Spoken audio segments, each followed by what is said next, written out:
I'm your huckleberry.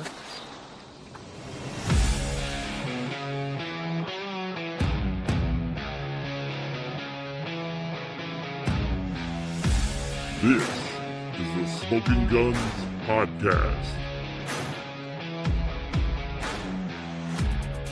No G with a Z, POD, Smoking Guns Podcast. Back with you on a Monday. It feels like the wrong day because we played on a Sunday. It does. This is the Smoking Guns Podcast. We are a podcast that deals with football in San Antonio, specifically football around the San Antonio Gunslingers of the IFL. My name is Philip Higginbotham. I am joined, as always, by my good buddy, Leo Yamas. What's up, Smoking Guns Posse? And we are missing one RC Woods. She has family in town that is deployed overseas, and so she has one opportunity to have dinner with some family. And while this is important, I don't feel like it's that important. I feel like she needs to spend some time with her family before they head back overseas. So she is out this week, and that's okay. We can hold down the fort for now. We can do at least enough to get us through this game, this bummer of a game. Oh, is it? Yeah.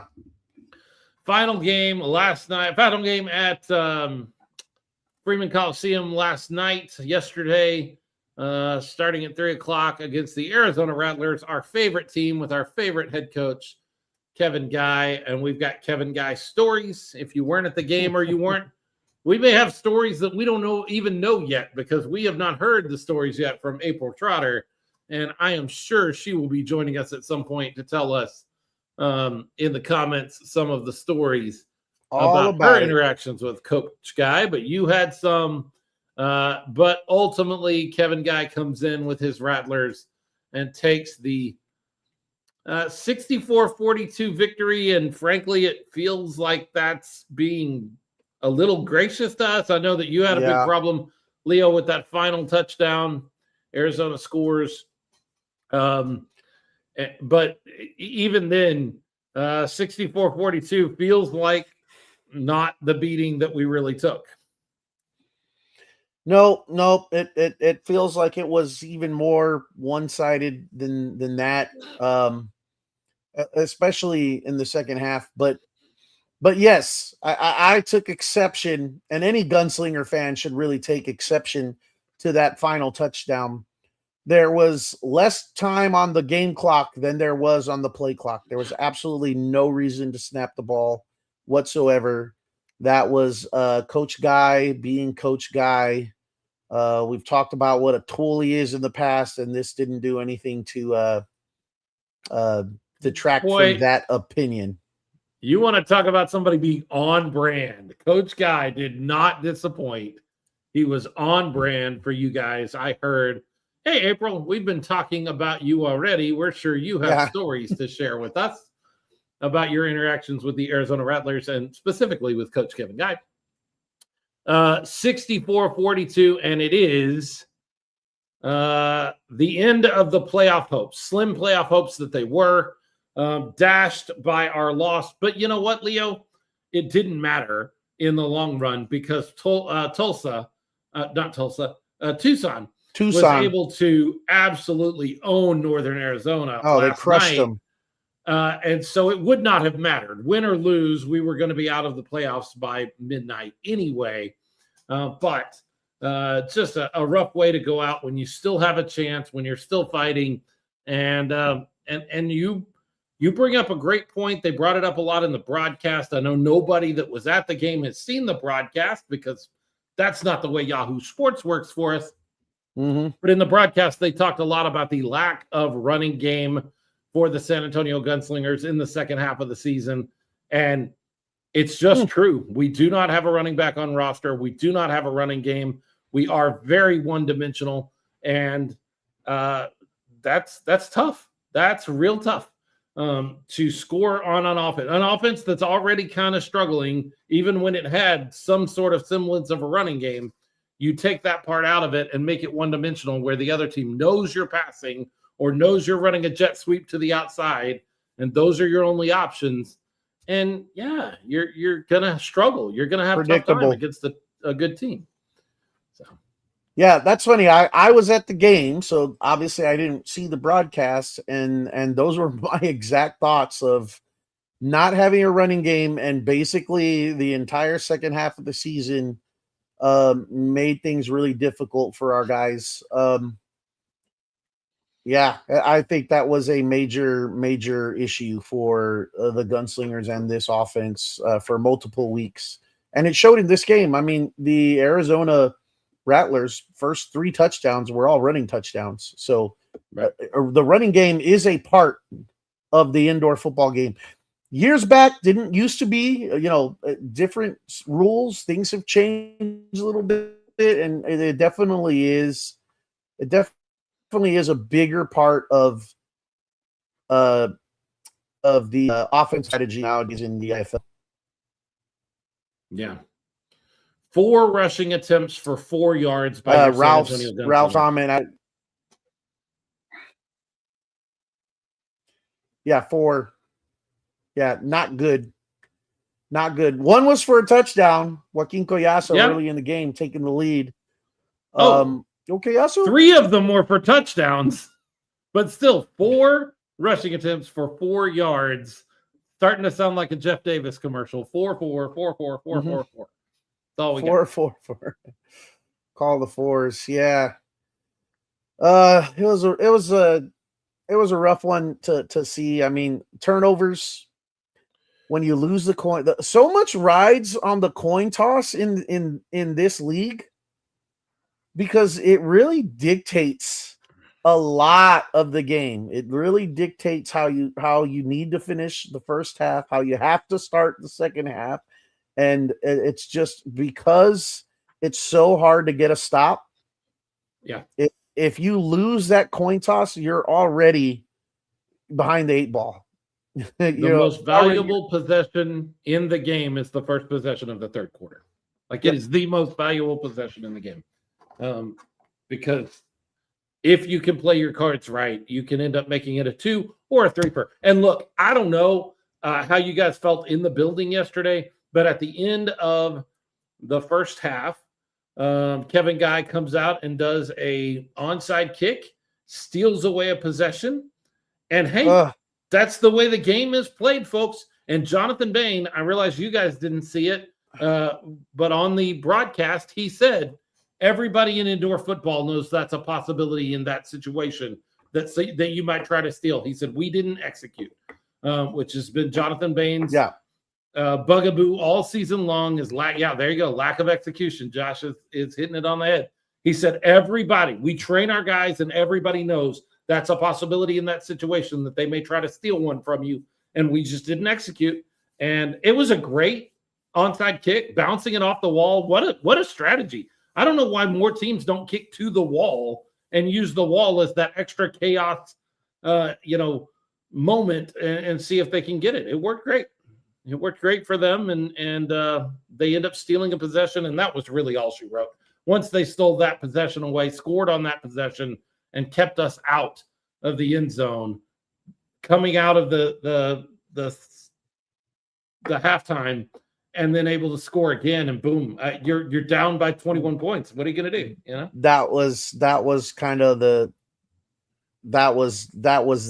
death knell there for the Gunslinger season. You have to execute in critical situations like that. A lot of people are going to rightfully criticize the officiating. There was a lot of questionable calls. There's something that happened right in front of me. I mean, I'm making the call for him. Ralph Judkins saying, love the end zone return of the yellow towel. Greg Nelson, a little bit over from me, has had that yellow flag all season long. So it's been there. It's just been my lack of preparation to get that and take it with me. But I had it with me for this game. And, there was a pass interference call in the end zone, or non-call, when we were on offense, that I thought was pretty obvious, a push in the back. And I'm already pulling the flag up before the plays even no and no call. I texted I couldn't believe it. Yeah.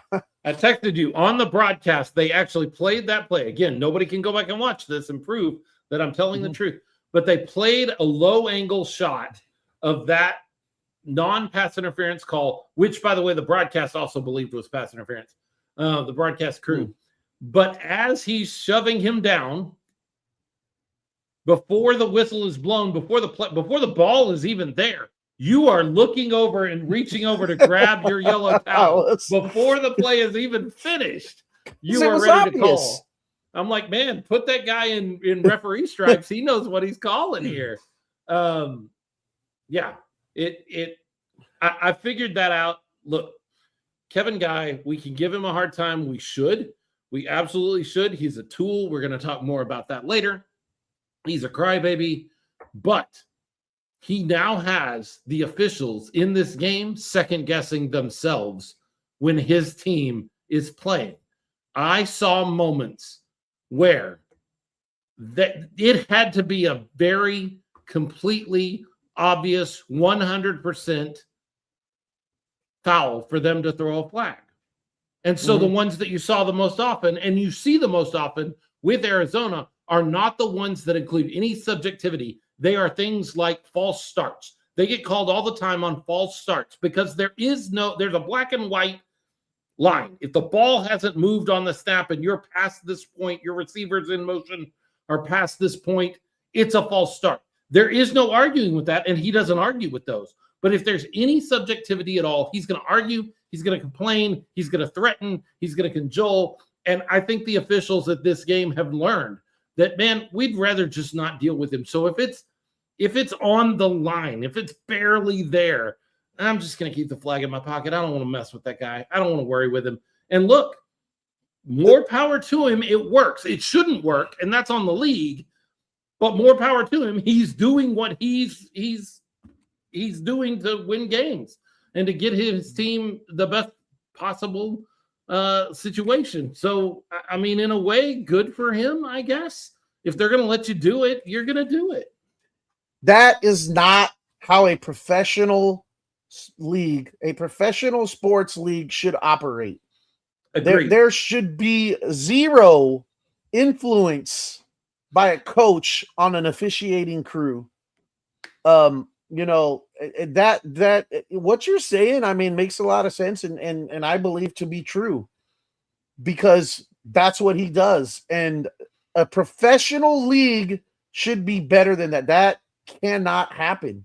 And it is. Ralph brings it up. I was just about to bring up the same thing. Kevin Guy got the head official fired at the end of last year. He alone. It's a problem with unfair, uneven competition. He did. They got knocked out of the playoffs on a bad call. Kevin Guy is right. His team got screwed at the end of the playoffs and lost the playoff game on what was the wrong call. He's absolutely right. But he used that. He utilized that and ended up griping and complaining and threatening and making a big deal about it until the IFL, in quick order, fired the head of officiating and made a complete changeover of the way the game is, the people, the personnel officiating the game because of Kevin Guy, because he made such a stink about the way he lost that game. And so when you hold that kind of, and Ralph says, no coach should have the kind of power Guy has, and that's true. Kevin Guy wields an enormous amount of power for some reason over this game, over this league. He is able to shouldn't happen. He's able to say things like, "We'll fix it." I mean, that's exactly what he said at the end of that playoff game last year. It'll be fixed. We'll take care of it. And sure enough, Tom Falcinelli gets fired.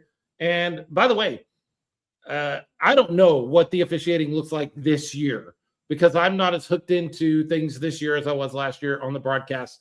But last year, I know for a fact that the rules were, there were training tapes, 8 to 15, sometimes 20 and 25-minute long weekly training tapes sent out to officials and made public for even the fans, if you knew where to look, to go watch them and watch what their focusing on what they're supposed to be paying attention to, the way the mechanics work. That's what Tom Fasanelli was doing. I don't know that that exists anymore. I knew that it did then. So there's at least a disconnect there. And you know, it all changed because Kevin Guy got very upset about the way his team got knocked out of the playoffs. And hey, a bad call or not, your job as a coach, your job as a player is to take the officials out of the game. Win in such a way that you don't need the officials' help. That even if the officials screw you, you win the game. Take the officials out of the game. You can't, I say this all the time, Leo, as a coach and as a player, control the things you can control. And one of the officials are not one of those things. So you just have to do your best around the officiating. And if you lose because of officiating, you can't complain about it because you have to play above that. You have to do the things you can control. And Kevin Guy is controlling the things he can control because he can control to some degree the way games are officiating. It's not right. It is. Nope, it is though. It's not. It is the case. That's just bonkers, man. But I mean, it is what that's the situation. And he said he got rid of all the officials, and Josh said, "Tell him to get rid of all of ours." Why would he do that? They helped him win a game yesterday. I don't know. I don't think even if the officials were 100% even, I still think Arizona wins that game. We didn't lose that game because of the officiating. I mean, the Arizona Rattlers are 11-5 team, I believe now, and you know they're a good indoor football team. The Gunslingers are a team with potential that never materialized this season and was never realized for multiple reasons. And one of them was the lack of a running game. We talked about it all season from the beginning. This is a risk. It's a risk you take when you go with the young and hungry philosophy. And that's what the team had to go with. That's what the team went with this season. Probably, I mean, I'm not the GM. I'm not behind the scenes as far as those types of decisions, but my assumption is it was budgetary reasons. That's what makes sense to me. That's what makes sense to me to go with that after having to gone all out with, veteran talents in the past and paid top dollar. But that's a risk. And it's a project. You're taking unproven guys with zero experience in this type of game. You're putting them out there and you're saying, let's see how they do. And we saw how they did for the most part. We had some veterans in there to kind of try and even the ship and keep it going with their leadership. And it was just execution was a problem all season long. Yeah. Yep. It's unfortunate. April Trotter said the Rattlers players told me that the posters were the best they have seen on the opposing side. Every time Coach Guy looked my way, up went my posters. Leo, you mentioned to me before the show that a player had an interaction with you guys on one of RC signs. What was that? One of the linemen for the Rattlers, I don't recall the number or who he was, but he came running up to the end zone wall down where we're at in the party zone. And at the time, the sign wasn't being held up by anyone. It was sitting resting on a chair, atop a chair, resting back on the table. And he leans over, and I'm almost like, because I've never seen an opposing player come and do that to that extent. They've come to the wall, but this guy actually leaned over because he wanted a closer look. And he looks at the sign and he says, I want that sign. You guys need to find me after the game and get that to me. I want to take that with me. And he laughed and we laughed. And I mean, your own players want to rub it in your face what a crybaby you are because they know it's true. Like, it's funny to them. If it wasn't true, it wouldn't be funny. And they find it funny because they know it's 100% true. And hey, like we mentioned, it's working for him. So I don't know why he would ever stop. I mean, it's sad that you do things the right way.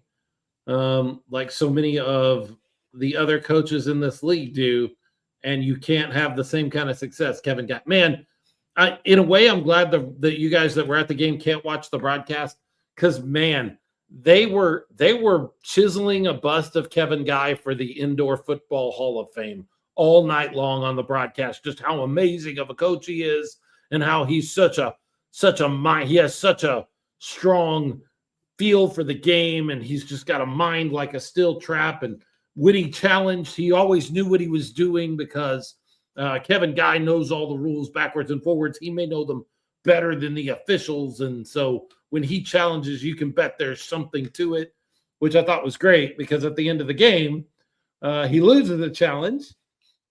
And then a few minutes later, we win a challenge in the longest 1 minute of football that has ever existed anywhere. I think it was 17 and a half or 18 minutes.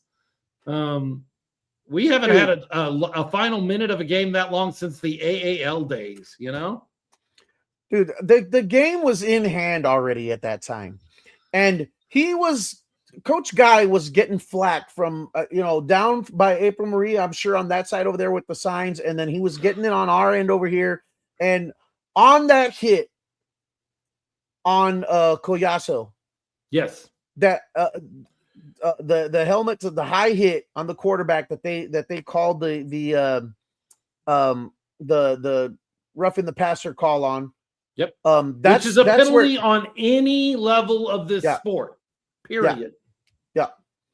That's the play he challenged. He wanted to say that the linebacker was moving, and so they had to review everything involved. Or no, not the linebacker. Was it the linebacker? No, it was that the running back blocked the defensive end. Yeah. That was the challenge I remember made. that. That's right. And look, I don't know the rule book as well as Ralph Judkins does. Ralph Judkins is on right now, so he can tell me if I'm being completely ridiculous. But are you telling me there's a rule in the rule book that says if you're a running back and a defensive end is coming around the corner, you just have to step aside and let him go? Your quarterback? I don't know. Penalty or not, I'm not doing that. I'm stopping this guy from hitting my quarterback, even if there is a penalty involved. I cannot believe that Kevin Guy, who knows the rule book better than the officials, believes that's a rule. I can't imagine that's a rule. And if he knew the rule book, he would know that that's a penalty. The hit on Collazo, like you said, Philip, at any level of football, that's a penalty. Any level, at any level, that's going to get called. And he was upset about it, and he yelled at the referees. I didn't know that we're wearing skirts around. We're wearing skirts out here. To which Greg Nelson yelled at him to shut the hell up. Very deservedly so. Making a derogatory. That's a loaded statement that you shouldn't be able to say in 2026. In poor taste, and also just he is the guy who he is. But I mean, it is, but it's also a pretty common. I know sort of attitude to have of, we can't hit the quarterbacks. What are we wearing skirts?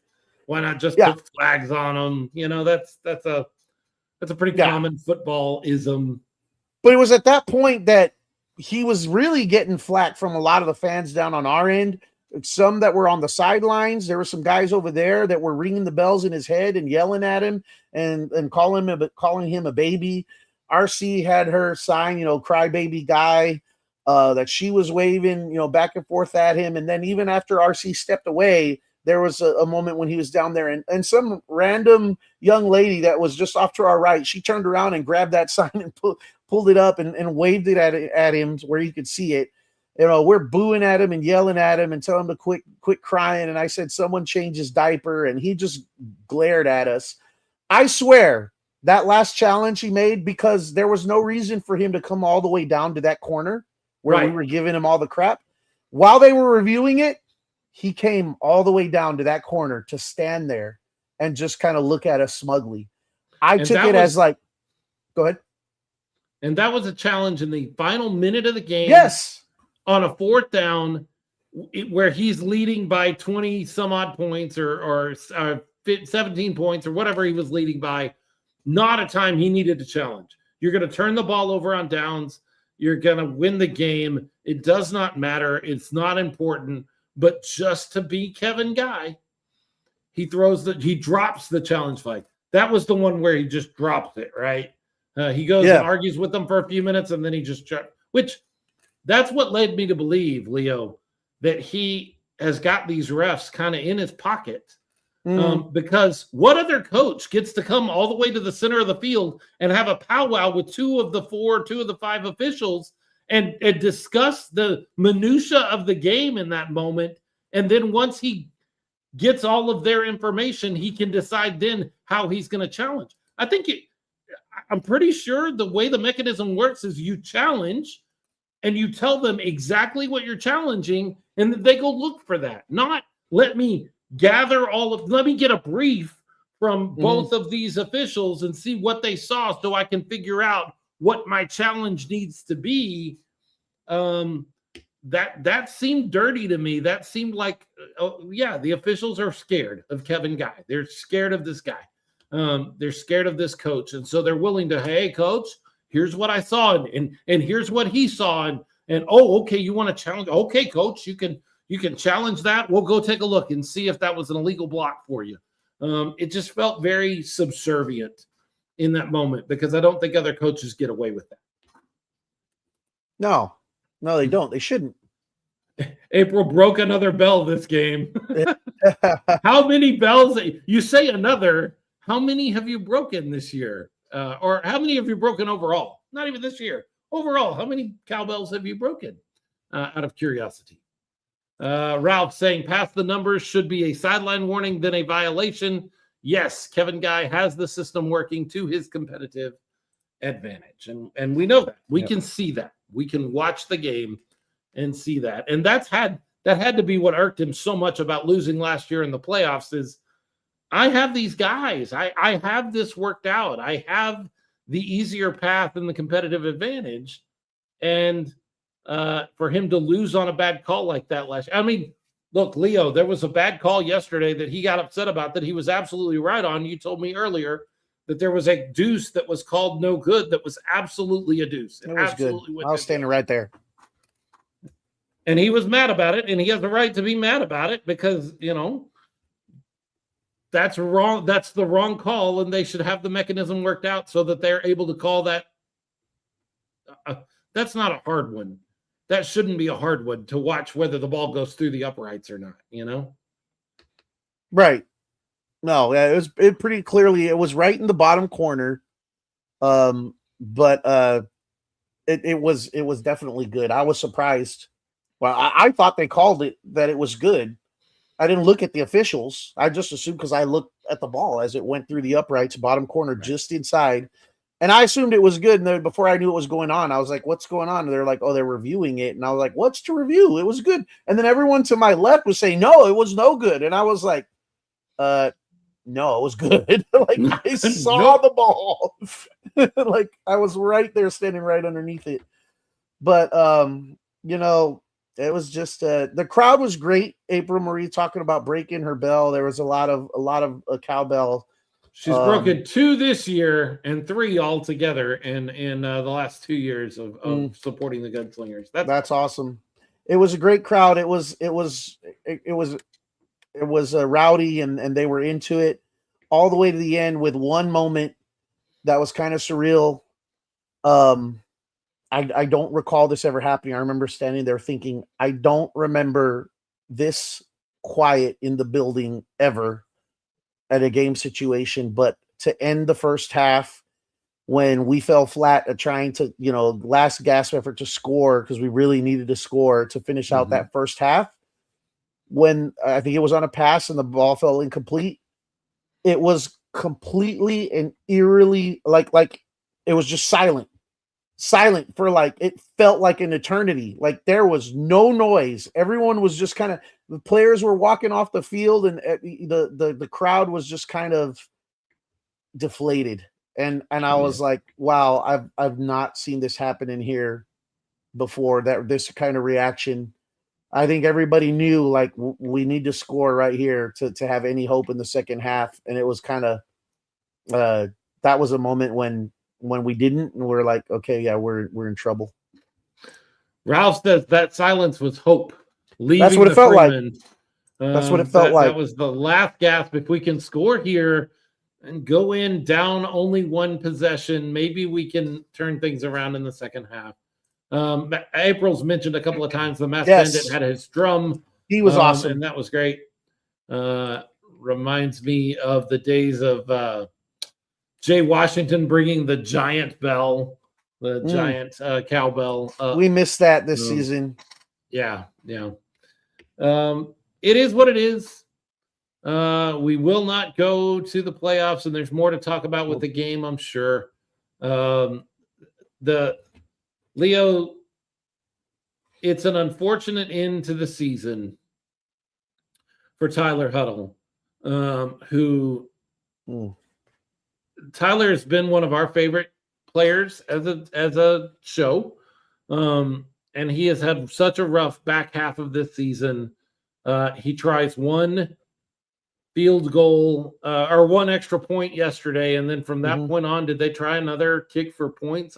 I know there were a couple of deuce attempts, just kickoffs, and he made one deuce to start the second half, but he never got another shot. Whether that's the right call or not, I mean, you fall behind and they score, and you still have to. No one's saying he's not a favorite player anymore. He's still a favorite player of the show. Absolutely. A fan favorite, and I've told him so. I was like, there's a reason you're a fan favorite, and there's a reason that the Gunslingers faithful love you. Well, I'll tell you, based on the information they gave on the broadcast yesterday, Coach Jonathan Bain is no longer maybe a fan of Tyler Huddle. They did not say it in as many words, but they sure led me to believe by the way they talked about what Coach Bain had said about Tyler Huddle that he was frustrated with Tyler's lack of production. And when he missed that first extra point, they pretty much said, based on what we've heard from Coach Bain, we would be surprised if we saw him again. We would be surprised if he kicks again. So apparently Coach Bain is frustrated with Tyler Huddle's, and again, I think it's an injury issue. It's that plant He's been playing injured since that happened in Jacksonville. I don't know that you can blame that on Tyler. I don't know that you can blame his production, but I also understand the idea of being frustrated in the fact that you can't get points with your kicker or that it's inconsistent. And but it was clear that Coach Bain had said something in their meetings with the broadcast crew that led them to believe that he was not the biggest fan of Tyler Huddle in the moment. You know, I get that, and as a fan of football, I know, a longtime fan of football, watching many different levels. You know, you're there to compete and you're there to win, and you need production, especially at key positions, and especially at positions where you have like one guy that's the guy, right? And Tyler Huddle is the guy when it comes to the kicking game.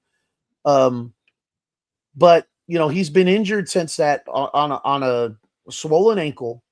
You know, working to try and get better, but I mean, obviously that affects what you got to do. So my question is, you know, you have injured reserve, you've got guys out there you could bring in. Why not give him an opportunity to truly get better and then bring someone in the meantime, in the interim? I don't know why that decision wasn't made. Was it a financial decision? I don't know. Right.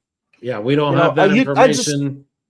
I just feel for the guy because Tyler Huddle is such a great guy, a great human being, great person, great personality, competitor, player. You know, since last season, I mean, he was in the, you know, all rookie conversation last year. I think he got an accolade for the rookie kicker, I believe. So, yeah.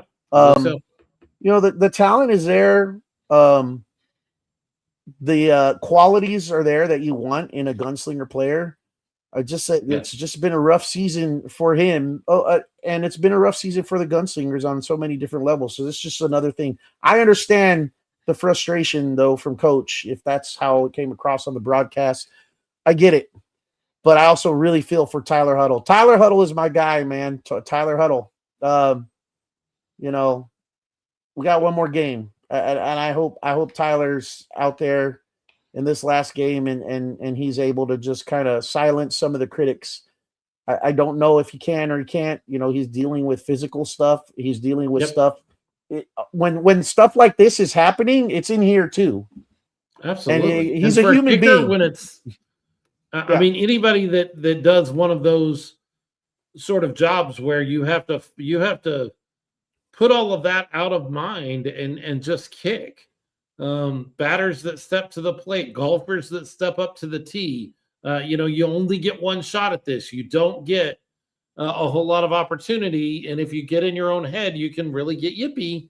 And add on to that, just an ankle, a plant ankle that you can't plant on correctly without feeling a twinge or a pain, or just knowing that that's a possibility, that you may hit that plant ankle and feel something is enough to get into your head.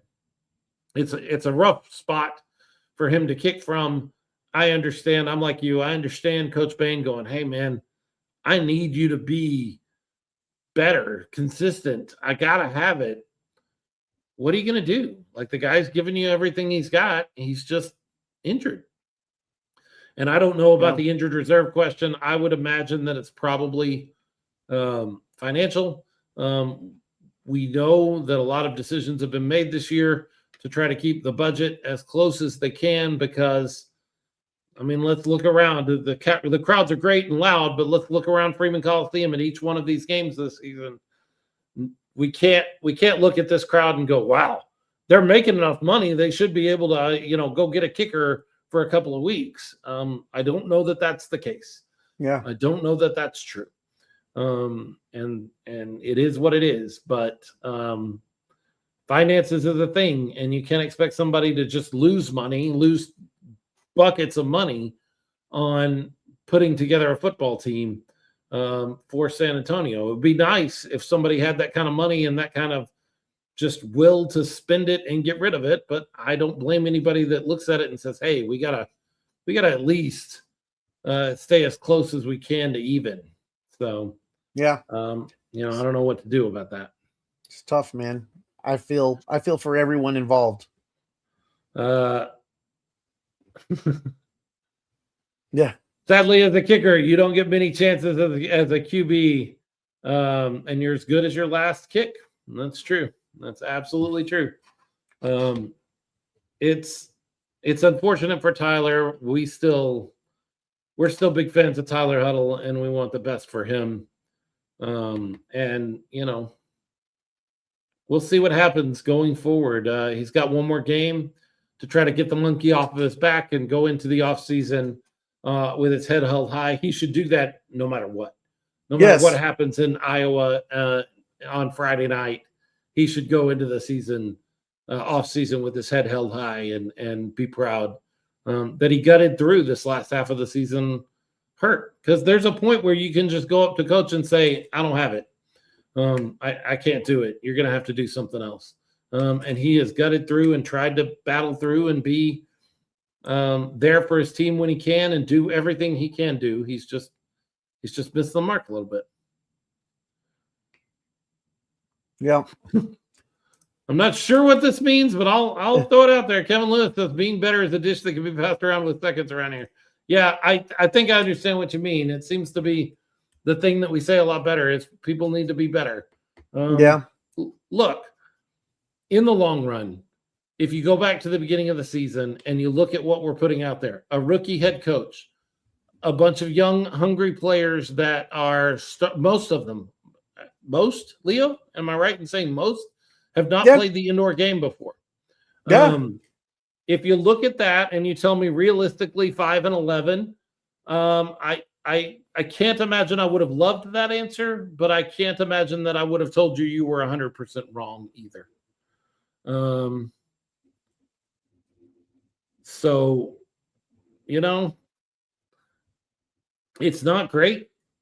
It's not what we want. It's not the season that any of us envisioned, but it's the season that we got, and we have to move into the future and hope to get better next year. And again, being better, getting better is a dish that can be passed around with seconds around here. Everybody can be better. Everybody from the front office all the way down top in to this bottom organization this year could have been better.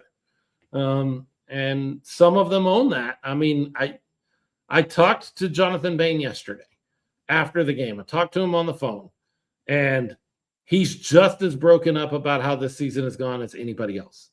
He knows no doubt that there have been opportunities slipped away. And Josh said something earlier. He said, I'm going to say this for the record. I'm still very proud of our coach, Jonathan Bain. We started rough this season, but we're very glad to have him at the wheel. There were for sure 4 games that were robbed from us that were not his fault at all. Jonathan Bain has done what a rookie coach does. He's learned. I think he's gotten better. He's never wavered from his message.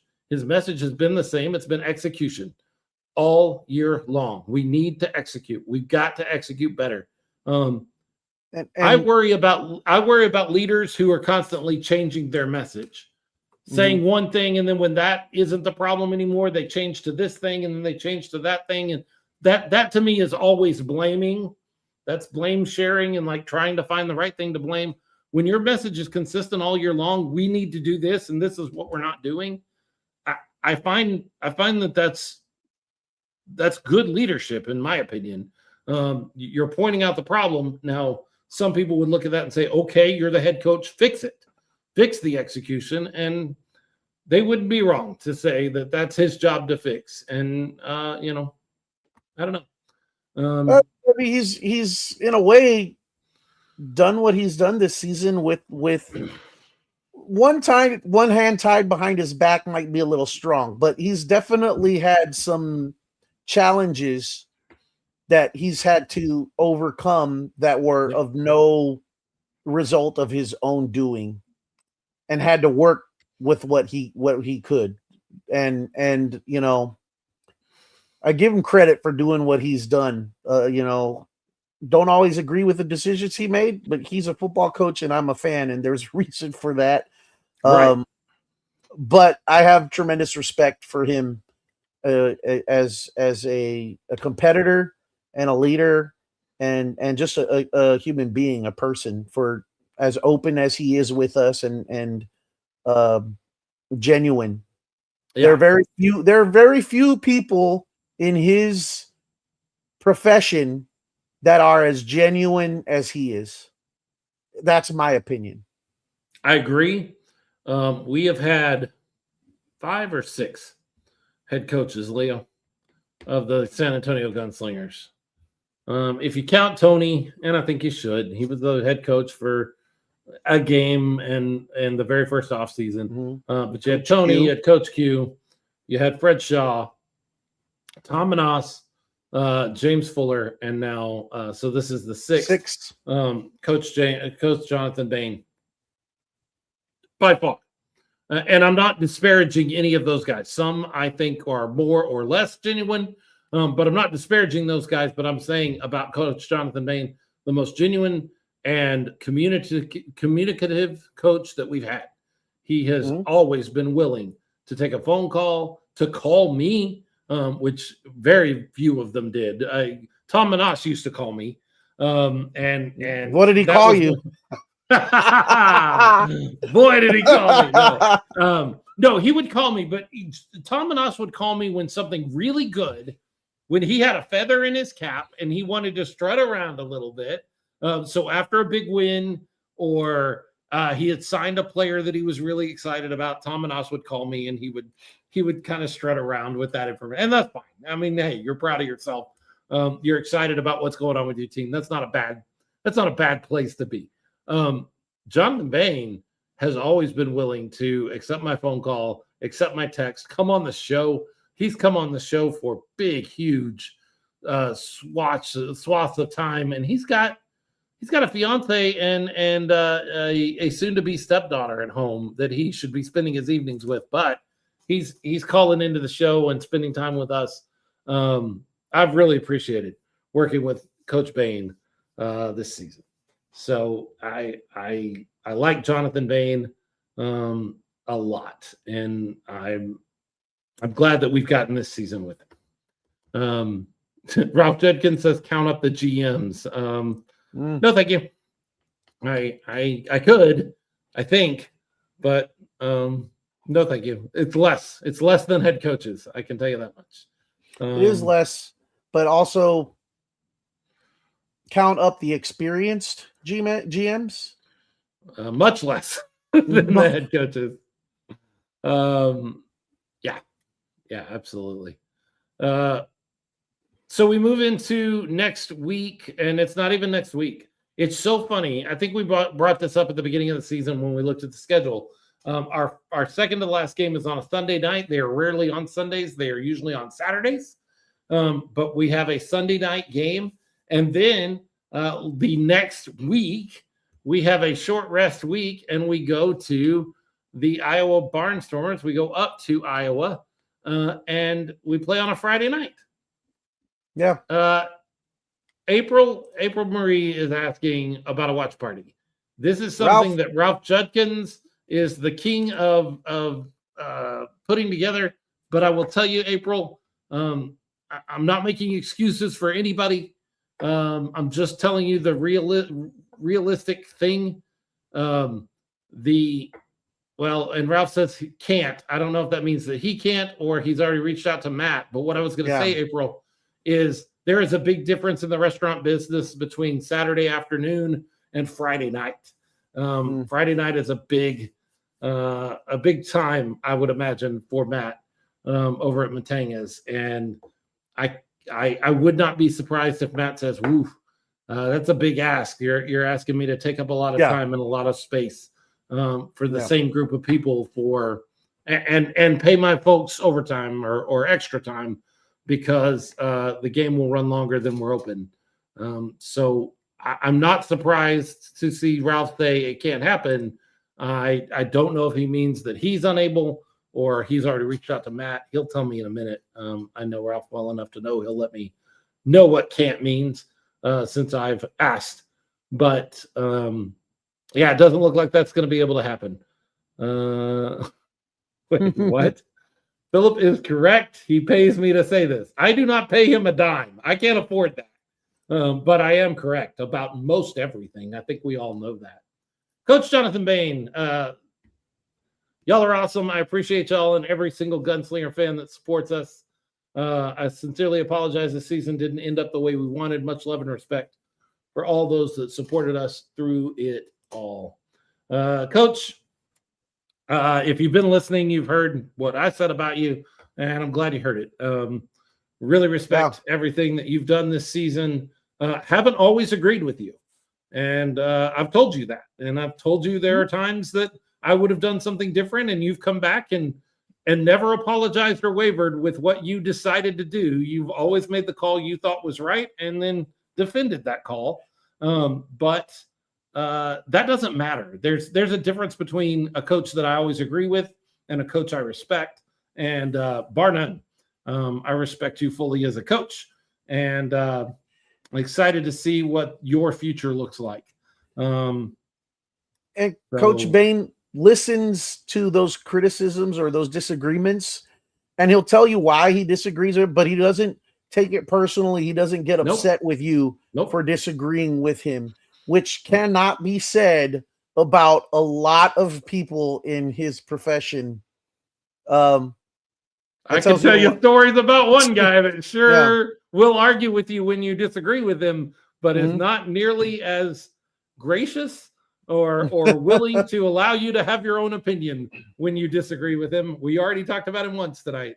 Look, I hold no ill will towards Tom Manasse at all. But when you look at the two guys, and hey, one played for the other at one time. When you look at Tom Manasse and Jonathan Bain, two totally different things in the way they handle their business. Both football coaches and both decent human beings for the most part. Both decent human beings, but different guys, handle their business a different way. I tend to appreciate the way that Jonathan Bain handles business way more in that aspect. April Trotter, Coach Bain, we love and support you. Ralph Judkins, Bain is transparent. You can learn a lot from a man like that. I think that is absolutely true. Yep.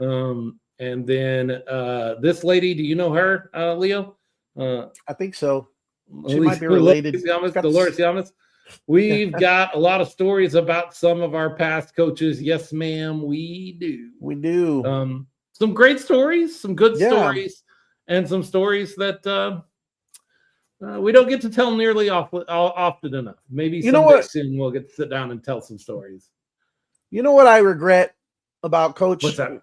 Bain? Coach, if you're still here.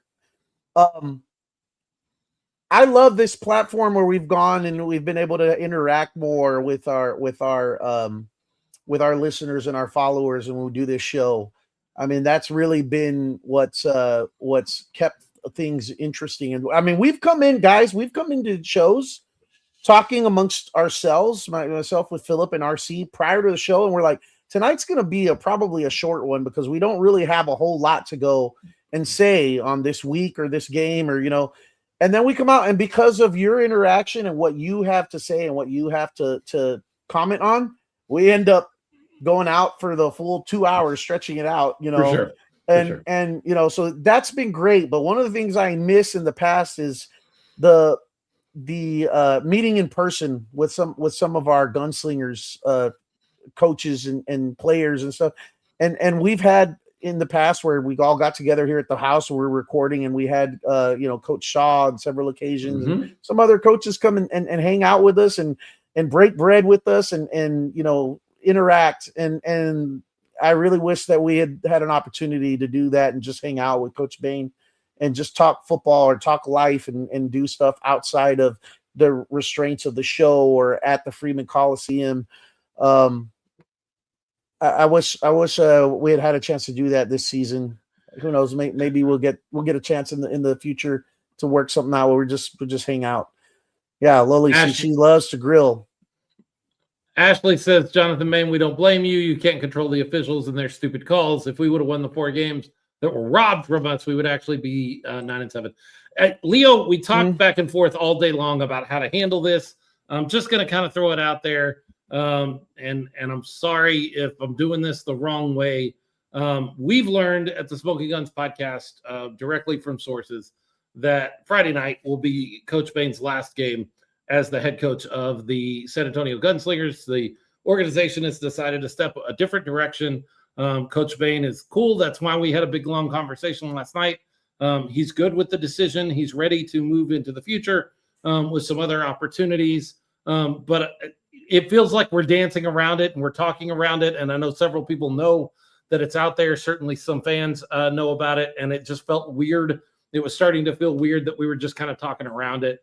So I just want to make it clear that, hey, it is what it is.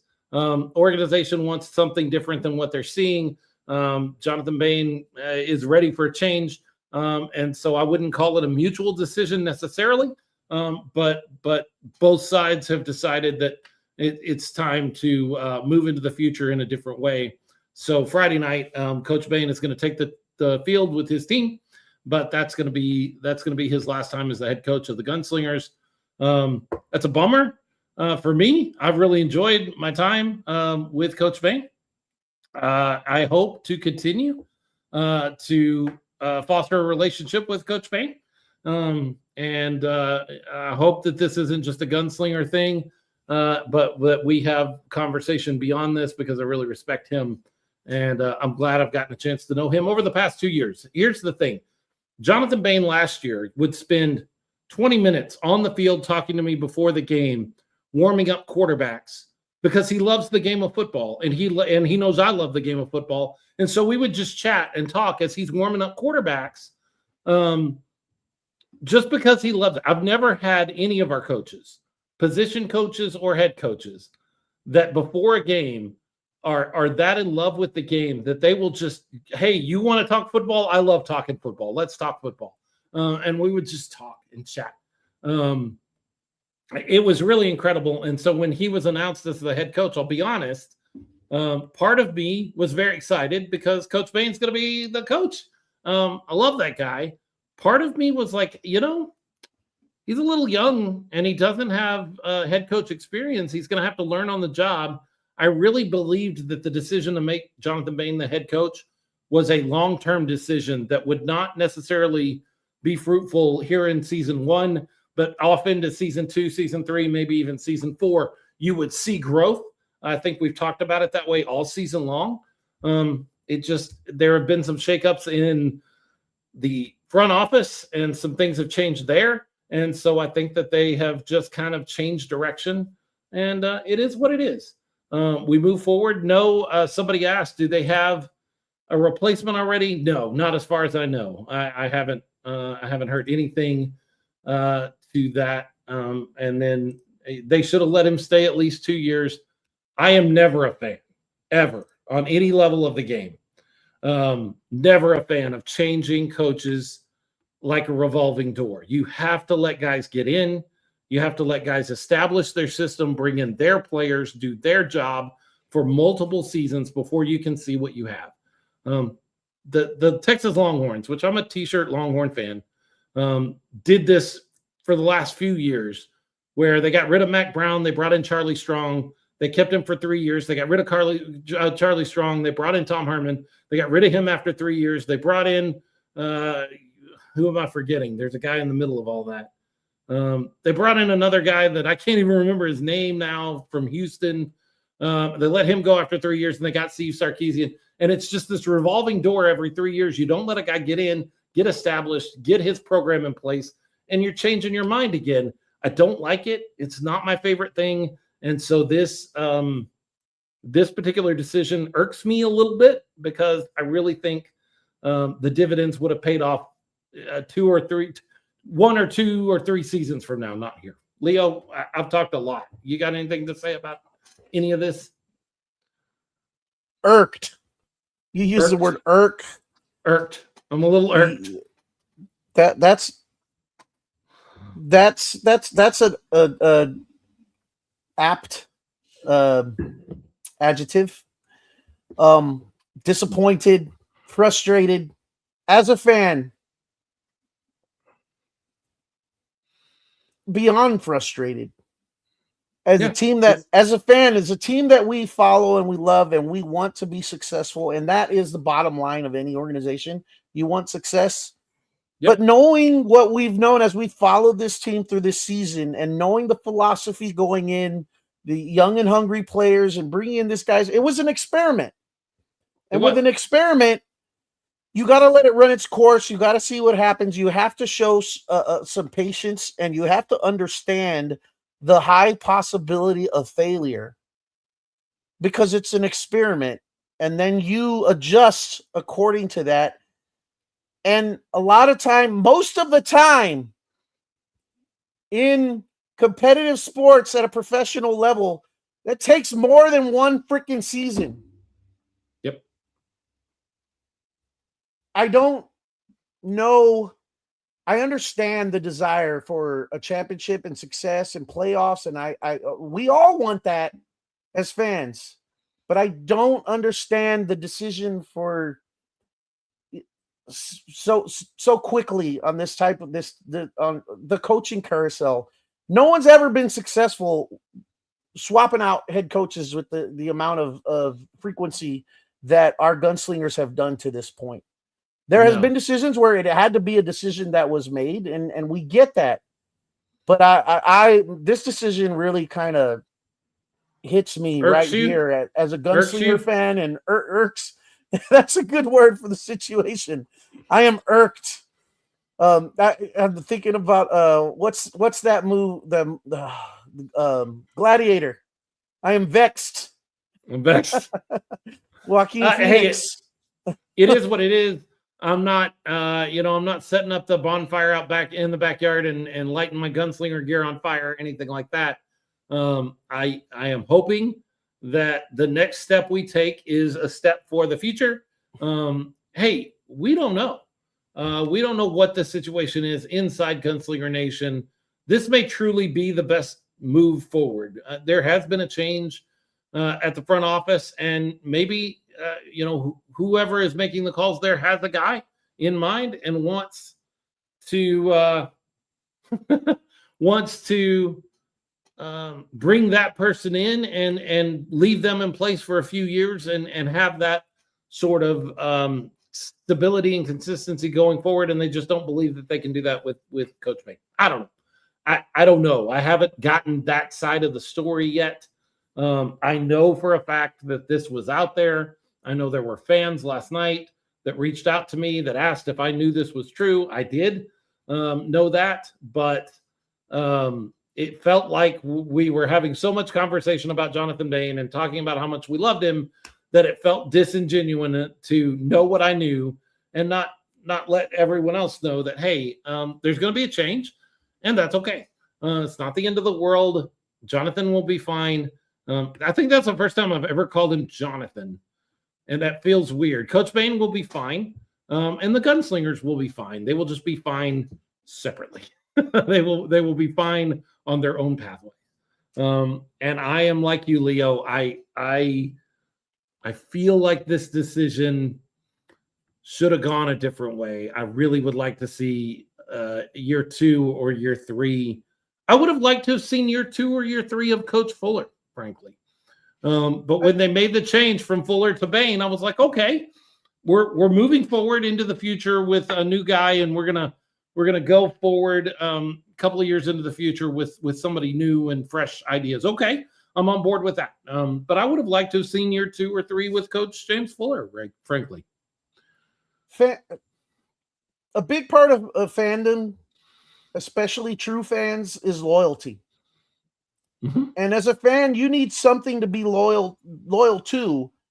You know, you've heard the thing about when it comes to players, it's what is that saying, Philip? Where the name on the front of the jersey is more important than the name on the back.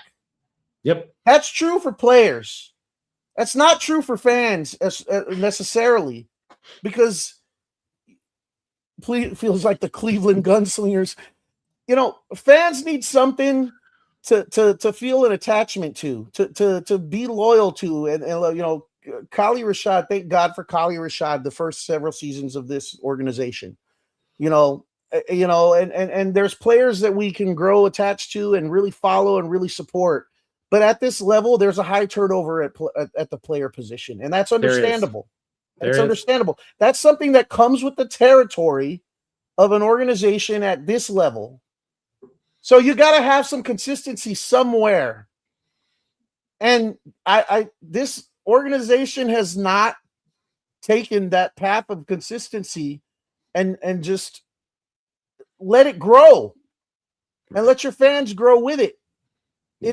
It's extremely difficult to have the attachment and the normal relationship with an organization as a fan when it's a reset every single year, just about. Yeah. That's why I hate that rule. Yeah. I hate that vet rule has entered the chat. Yeah, I'm not a big fan of the vet rule. We've talked multiple times about that on the show.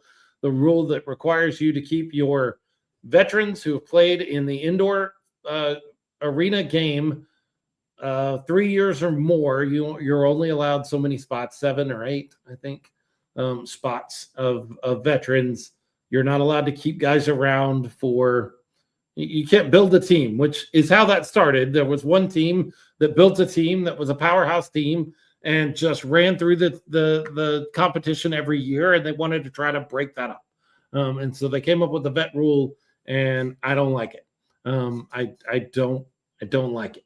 No, it's terrible. And you need to allow something to grow.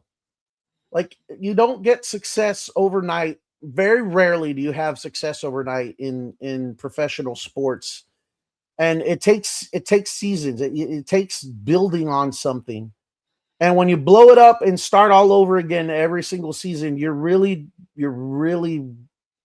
making it difficult for your fans. Someone needs to hear and know that message. Yeah, I agree. I think if you look at successful organizations, let's stay in the sport, let's stay with football, let's stay with professional football. When you look at organizations that are consistently top tier playoff teams year in and year out, they're teams like Pittsburgh, who rarely changes head coaches. Baltimore rarely changes head coaches. Philadelphia Eagles, have had 2 head coaches in the last 17 years.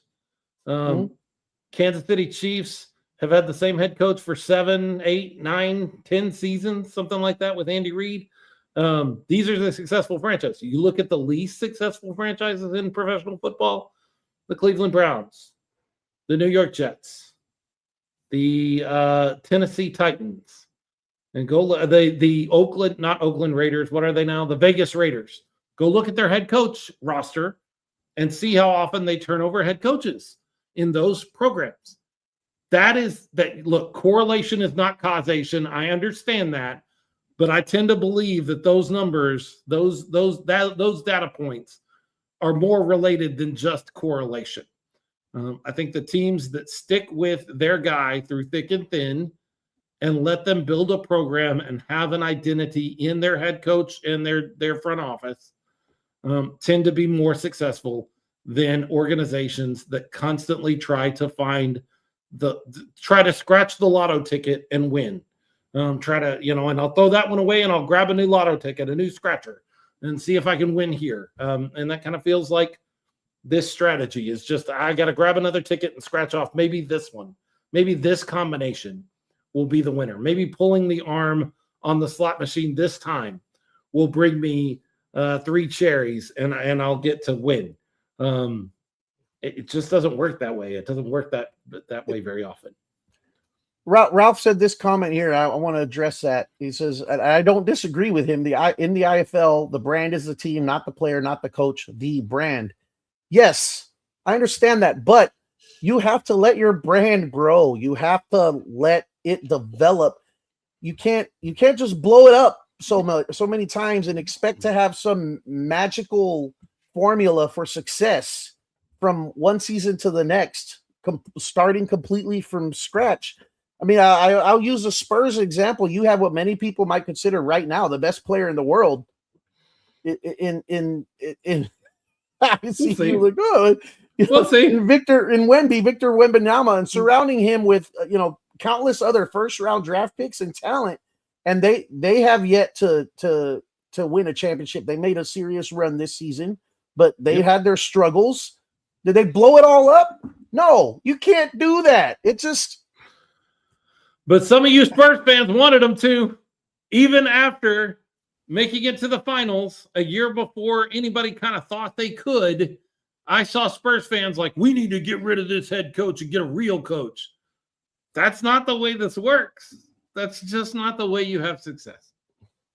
So we'll see what the Gunslingers decide to do going forward. There's still one game with Coach Bain, and we started all this by talking about how much we respect and appreciate Coach Bain, and that's not going to change. I'm very excited.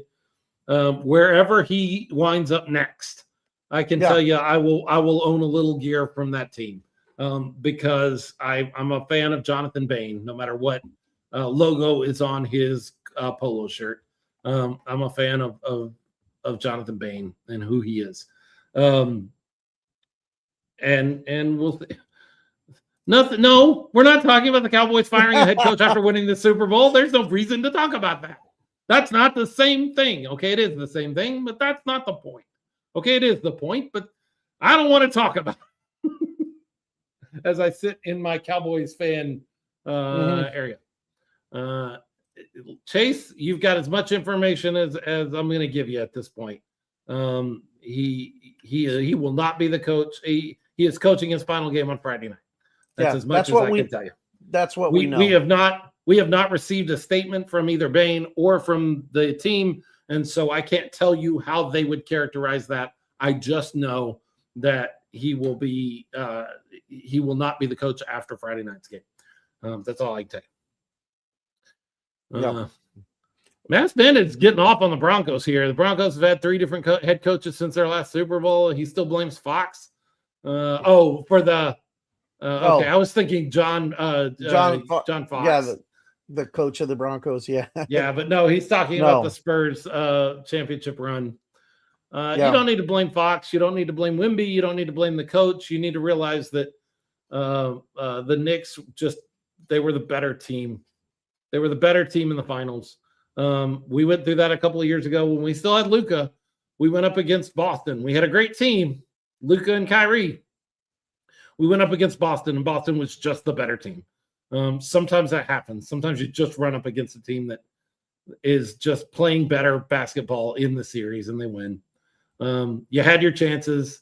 Certainly that collapse in, what was it, game 3 or 4? Game. That's the one everybody. I don't want to remember that. Yeah, I understand that. I want to talk about it. I understand that. Yeah. Coach Q, to be honest, nothing against Coach Bain. They put him in a position to not be successful is a bad look for Gunslinger Nation. He signed. He knew what he was signing on for. In a way, I don't want to say the organization put him in a rough situation. I don't know that, so I don't want to say that. I have a feeling that I have not had this conversation with Jonathan Bain, so I'm not putting words in his mouth. But I have a feeling that Jonathan Bain probably knew that winning this season was going to be a tall order. Not impossible, because if he thought it was impossible, he wouldn't take it on at all. But just knowing he believes in himself. But knowing what he was going to encounter this season as first season as head coach and with new players, it's a tall order. But he's not a guy that's ever shied away from anything like that. I know. And so he took it on, but I don't want to characterize as like, well, they did this to him anyway. They set him up for failure. I don't know. They gave him the opportunity, and he took a hold of that opportunity and did what he did. And some folks will look at this season and say it was not successful. I'm sure there's a lot of people that go, hey, playoffs are bust. And if you can't make the playoffs, then maybe we do need to make a change. I would like to see what a year 2 and year 3 under Coach Bain looked like. I would have liked to have seen a year 2 or year 3 under Fuller. I would have liked to have seen what that looked like, but we didn't get that opportunity, and we're not going to get that opportunity. It looks like with Coach Bain. So it is what it is. I'm not mad at anybody. I don't know. Maybe this is an untenable thing where they just don't. They have different goals. The organization and Coach Bain just have different ways of seeing things, different philosophies. We didn't have that conversation. We had a conversation about him leaving, and I was checking with him on what his future looks like, and we just kind of chatted about the season that we had been through. We didn't talk about the reasons behind this. Someday somebody will tell us, and that's not the point at this point. Here's my concern, though. Moving forward, I'm a Gunslingers fan. Me too. That's my team. I want my team to be successful. I want the team to make the playoffs. I want a championship for San Antonio. I love San Antonio, and I love the San Antonio Gunslingers. But who's going to take the job now? Who's going to be next? Who's knowing that you're under pressure to come in, and you better produce your first year. That in its own is going to limit who will listen or who will come. In my opinion, I hope not. Maybe I'm wrong. Maybe they got something worked out. I don't know. April Trotter says, I'm praying we don't get crybaby Kevin Guy. Why not? You win games because he's got the referees in his pocket. Hey, you get into the playoffs and the whole thing, man. The Gunslingers since day one have talked about a culture in San Antonio, in Gunslinger Nation, and Coach Guy doesn't fit that culture. So I would certainly hope that wouldn't be the case. I doubt that. But I'm really curious to see what the plan is going to be next season. If anybody at Gunslinger Nation is listening, and by now, if they have been listening, they might have just clicked off and been like, they're just raking us over the coals. I hope they don't feel that way, but I also, we've always prided ourselves on being honest, and being honest about where we are. We're always positive, but we're always honest. But if anybody at Gunslinger Nation is listening, next head coach, go out and get somebody that is not just your coach. Get somebody that is a coach and general manager that knows the sport. Go out and get a Billy Back. Go out and get Les Moore, who I think is still out there. Go out and get some, if you're going to go out and make a change here, okay, you've made your decision and you want to make a change here, make it worth it. Go out and get somebody that has some skins on the wall, that knows how this game is played, that has the connections. Don't go get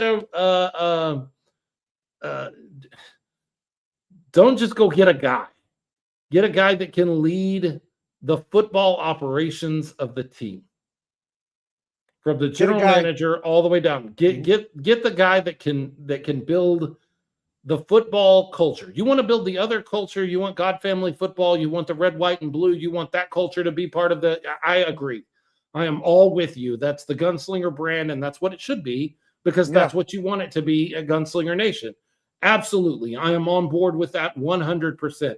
But when it comes to the football side of things, you need to hire somebody that you have confidence in and that you're willing to let go and make the decisions and be the guy that's running the football operation, somebody that is connected into the game. And so some of those names I just threw out, they may not be as budget friendly as some other names you run across, but they are guys that have been around this sport. Billy Batt, Les Moore. If you can entice a head coach away from another team, a guy like Marvin Jones would be interesting to bring down from Tulsa. Some of those kind of guys. If you can go out and grab some of those guys that have been around the sport, been around this league, and just turn over football operations to them and let them work, let them cook, let them do their thing. I think you'll be in a better position this time next year if you let them do their job. That would be my advice.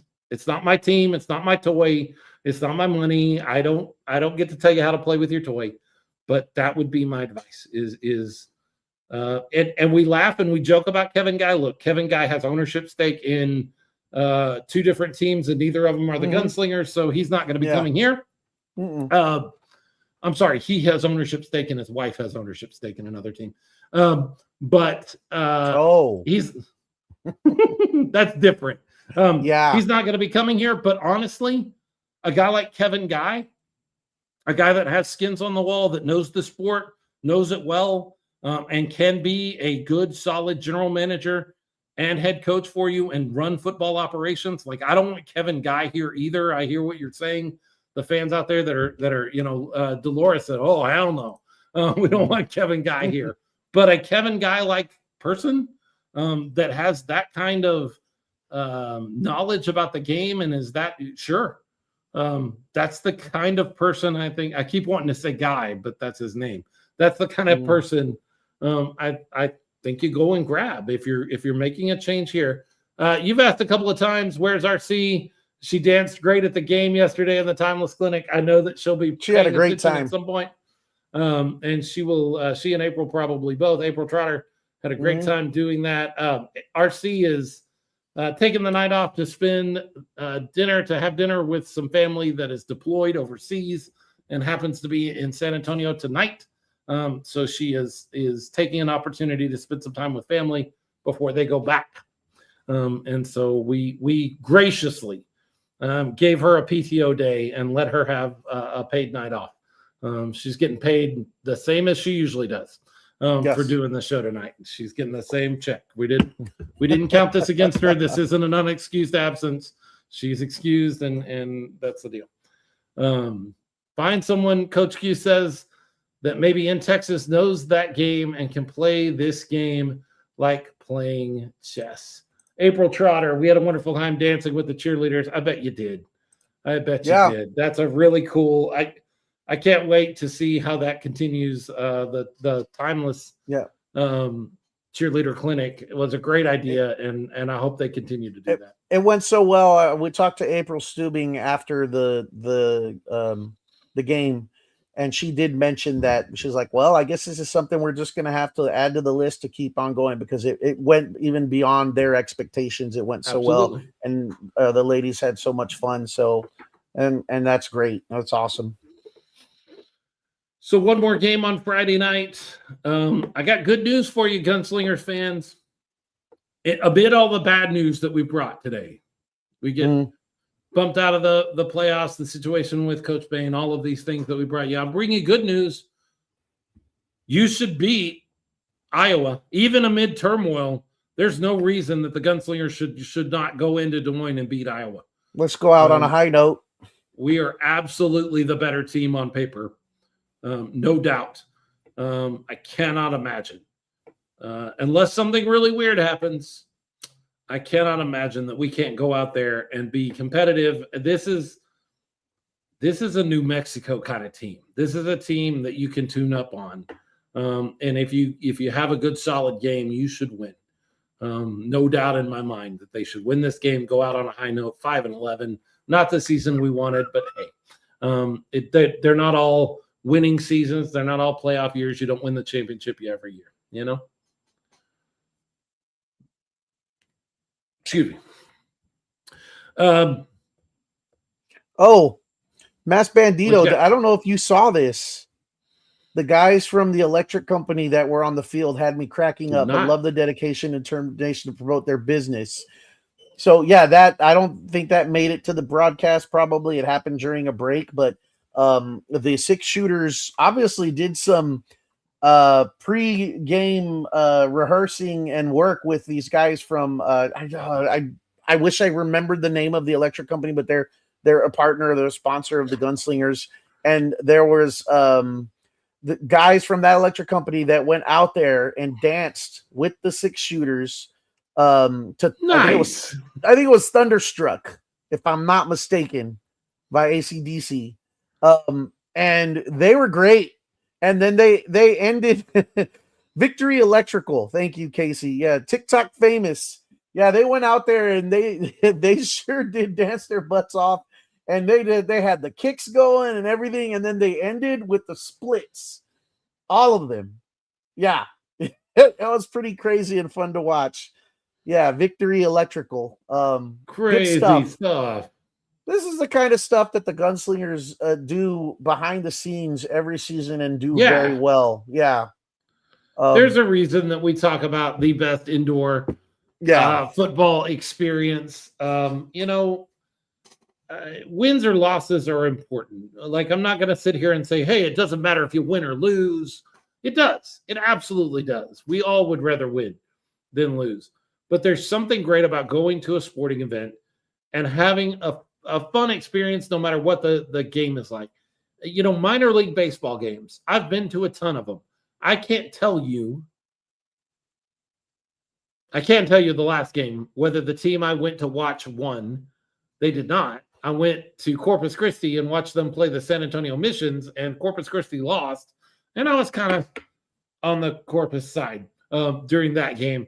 But that's not the point of a minor league baseball game. You're going to go out, you're going to enjoy yourself, you're going to have a good time, you're going to be entertained, you're going to get to watch some baseball.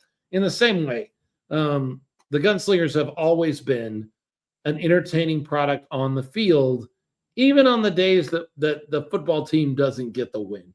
The experience is always top notch. And that's because April and Jordan and their entire crew work their butt off to make sure it's that kind of product.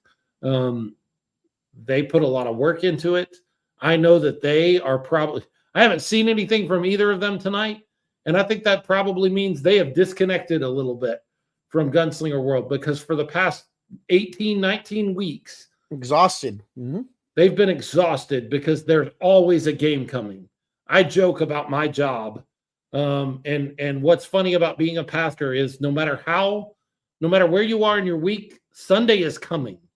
Even if it's Sunday afternoon and you just finished service, there's another Sunday coming. And for 18 weeks or 19 weeks, Jordan, he's here. He just checked in late. For 18 or 19 weeks, Jordan and April and their crew have always known that there's another game coming. It is right around the corner. Even if it's 2 or 3 weeks away, there is work they've got to do and got to get ready for.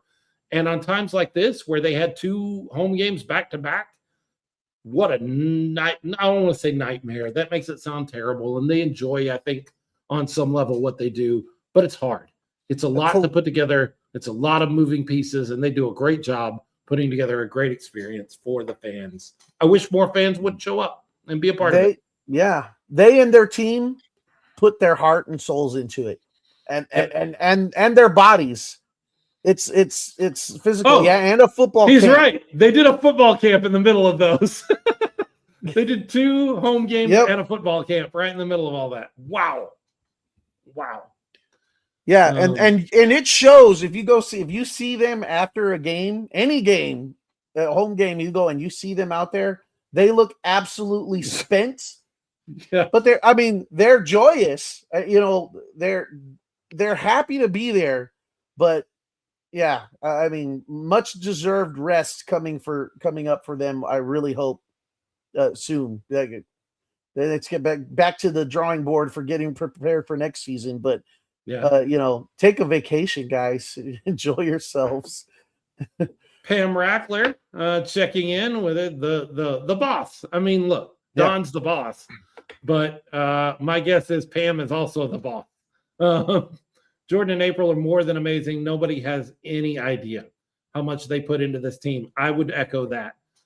Even if you think you understand what it's like to pull all this together and make all of this happen from the league side, they've got to coordinate broadcast stuff with the league. They've got to they've got to work on their own order of the way things are going to go. They've got people that are non-committal on them about singing the national anthem or doing the coin toss, or I think I can be there. Let me let you know in a couple of days. Heck, I've been that guy that they've reached out to me and said, hey, will you do the pregame prayer? And I'm like, can I let you know in a couple of days? And Jordan or April always says, sure, fine. But in the back of my mind, I know that I've just made things a little harder on April by making her wait a couple of days. And if I say no, she's going to have to scramble to find somebody else to do it. It's not a job that I would ever want. They do an incredible job putting it together, and Pamela is absolutely right. Cassie says, so proud of the 6 shooters and the entire staff of the Gunslingers. A lot more work goes into everything you see on game day than you think. Love the Rattlers, Stubings, and the entire Gunslinger family. And she goes on to say, April handles everything from run of show to the tablecloths in the suites.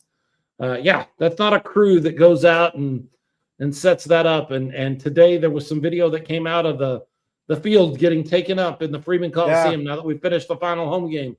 I'm willing to bet that Jordan Stubing was there. He talked about coming in late. He may have been coming in late because he's been supervising or helping take that field apart and get everything turned back over to the Freeman. So Mass Bandito says, I've got nothing to do, nothing to look forward to until college football on September 5th for UTSA. Birds up. Go Roadrunners.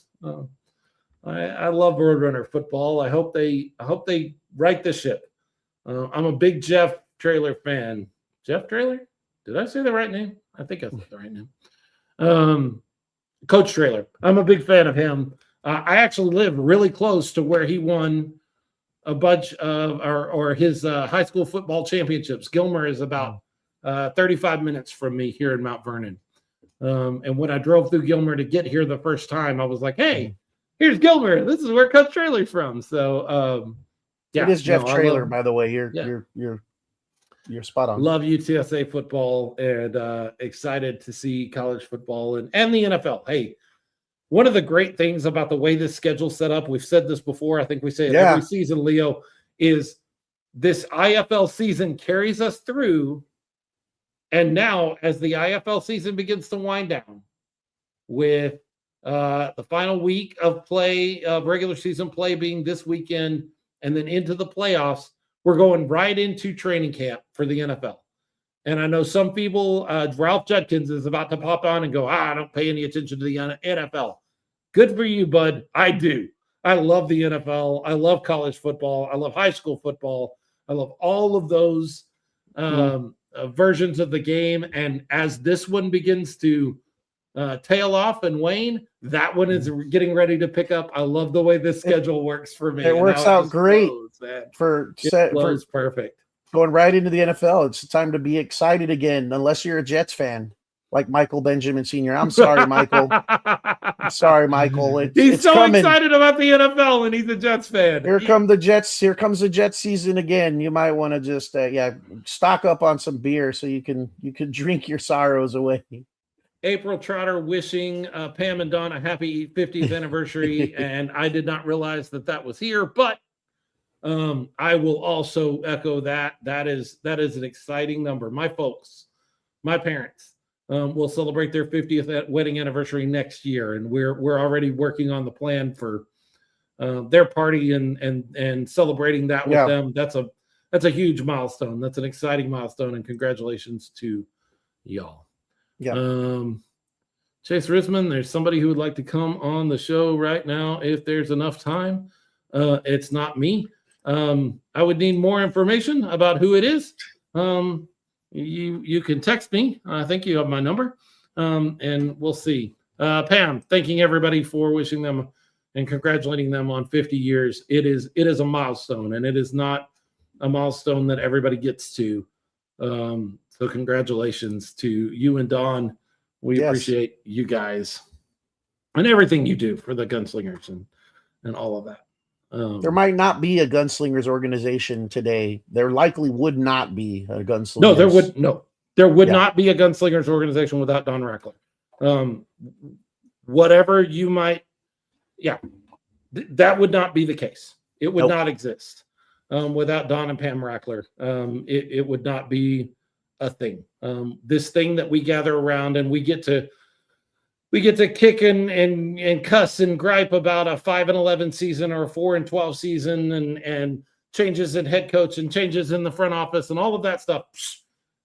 We wouldn't get to enjoy any of this. And on some level we enjoy it, or we wouldn't be here on a Monday night spending this time with one another, talking about the sport.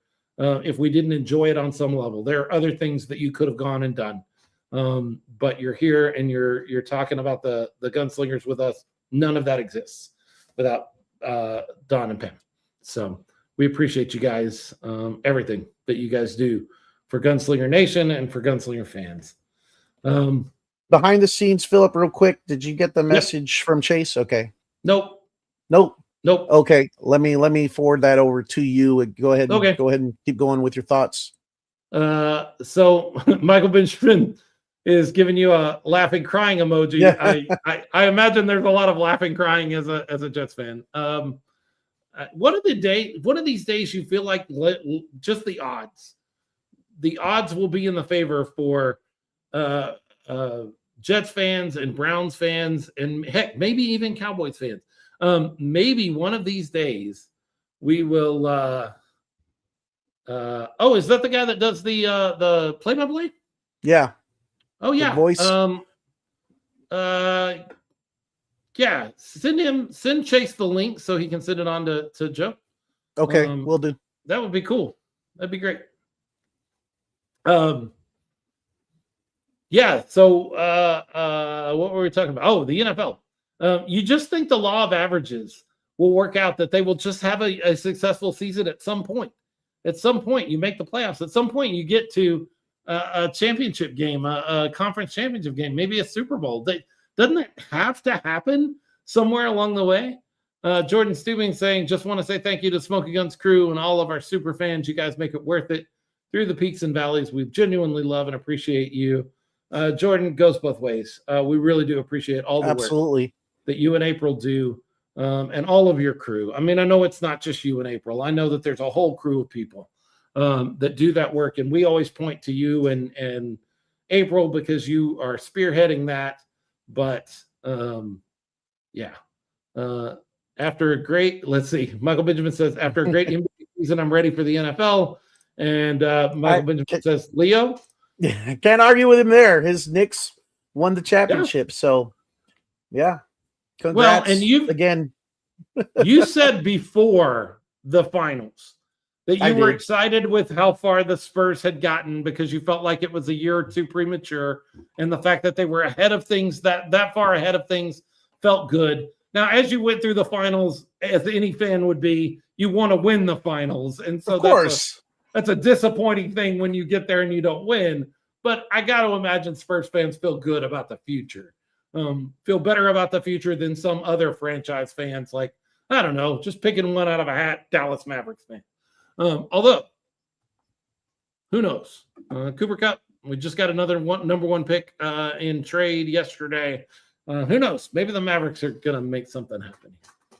So, I mean, congrats to Knicks and fans and their team. It only took 53 years, so gotta give them props for hanging in there. Got him. Yeah. So props to you and congrats. Well deserved. I mean, they were obviously a great team. They were the better team. They proved it. But yeah.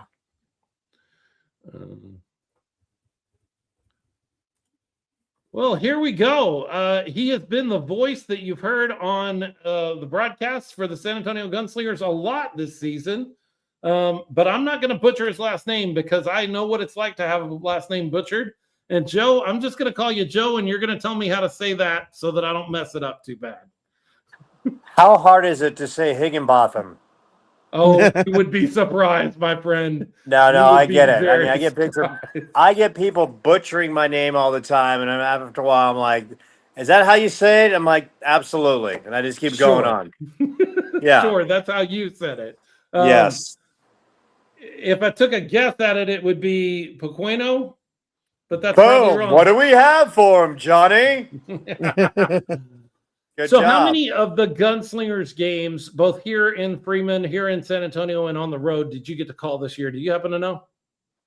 I called the 7 home games, and I'm actually going to call the season finale this Friday in Iowa, which I'm excited about it. I've had a great time. You know, the team is great. Randy Carroll, Don Rackler, the ownership group, fantastic. I actually, before the season started, gentlemen, I went to the training camp just so to let everyone know, look, I'm calling your games this year. I'm excited to be part of your team in the IFL. And, you know, when I commit to something, I go 150 miles an hour, and I'm committed and dedicated to the process. And I love the IFL.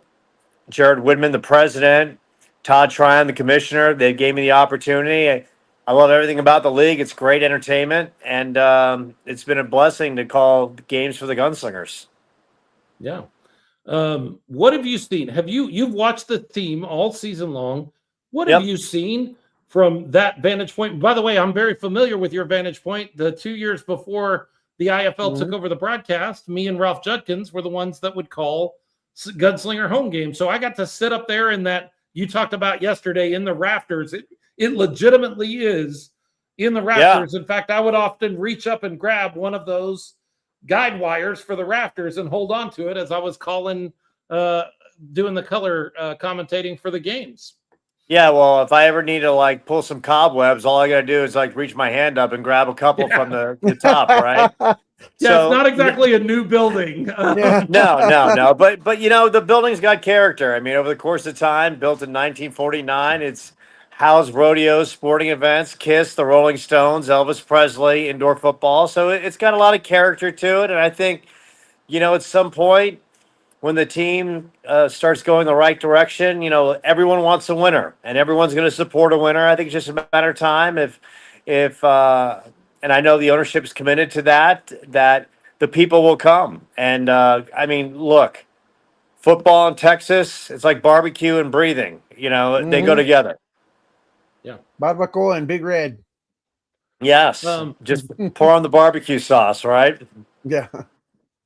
But as far as the team this year, you know, I think the defense has been spectacular all year. I think Malcolm Goins has done a tremendous job. I mean, just about every single week, the team defensively has had the opportunity to keep them in games. It's only been a couple games here and there, you know, and then there's been struggles offensively. Obviously, the quarterback play's been up and down, and at some point, not having a running back or running game at all has crippled the team. And when they lost to the Rattlers early this season, they finished with 5 yards rushing.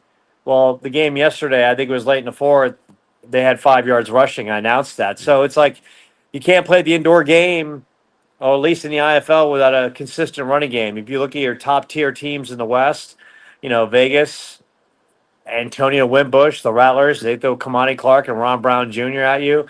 San Diego, they picked it up with their running game. And, when I talked to Nate Davis earlier this year, he's like, look, I don't want to stand in the pocket and get hit all the time. I need a running game. Sure. So, Sure. here they are, the number one seed, and Taylor Genesser and their team, they know Nate can sling it as good as anyone, but to win, you get inside the five, you got to be able to play power football, and you got to be able to run the football and be able to control the clock in situations. And, right now, San Antonio, that's going to be a situation they need to address going into next year.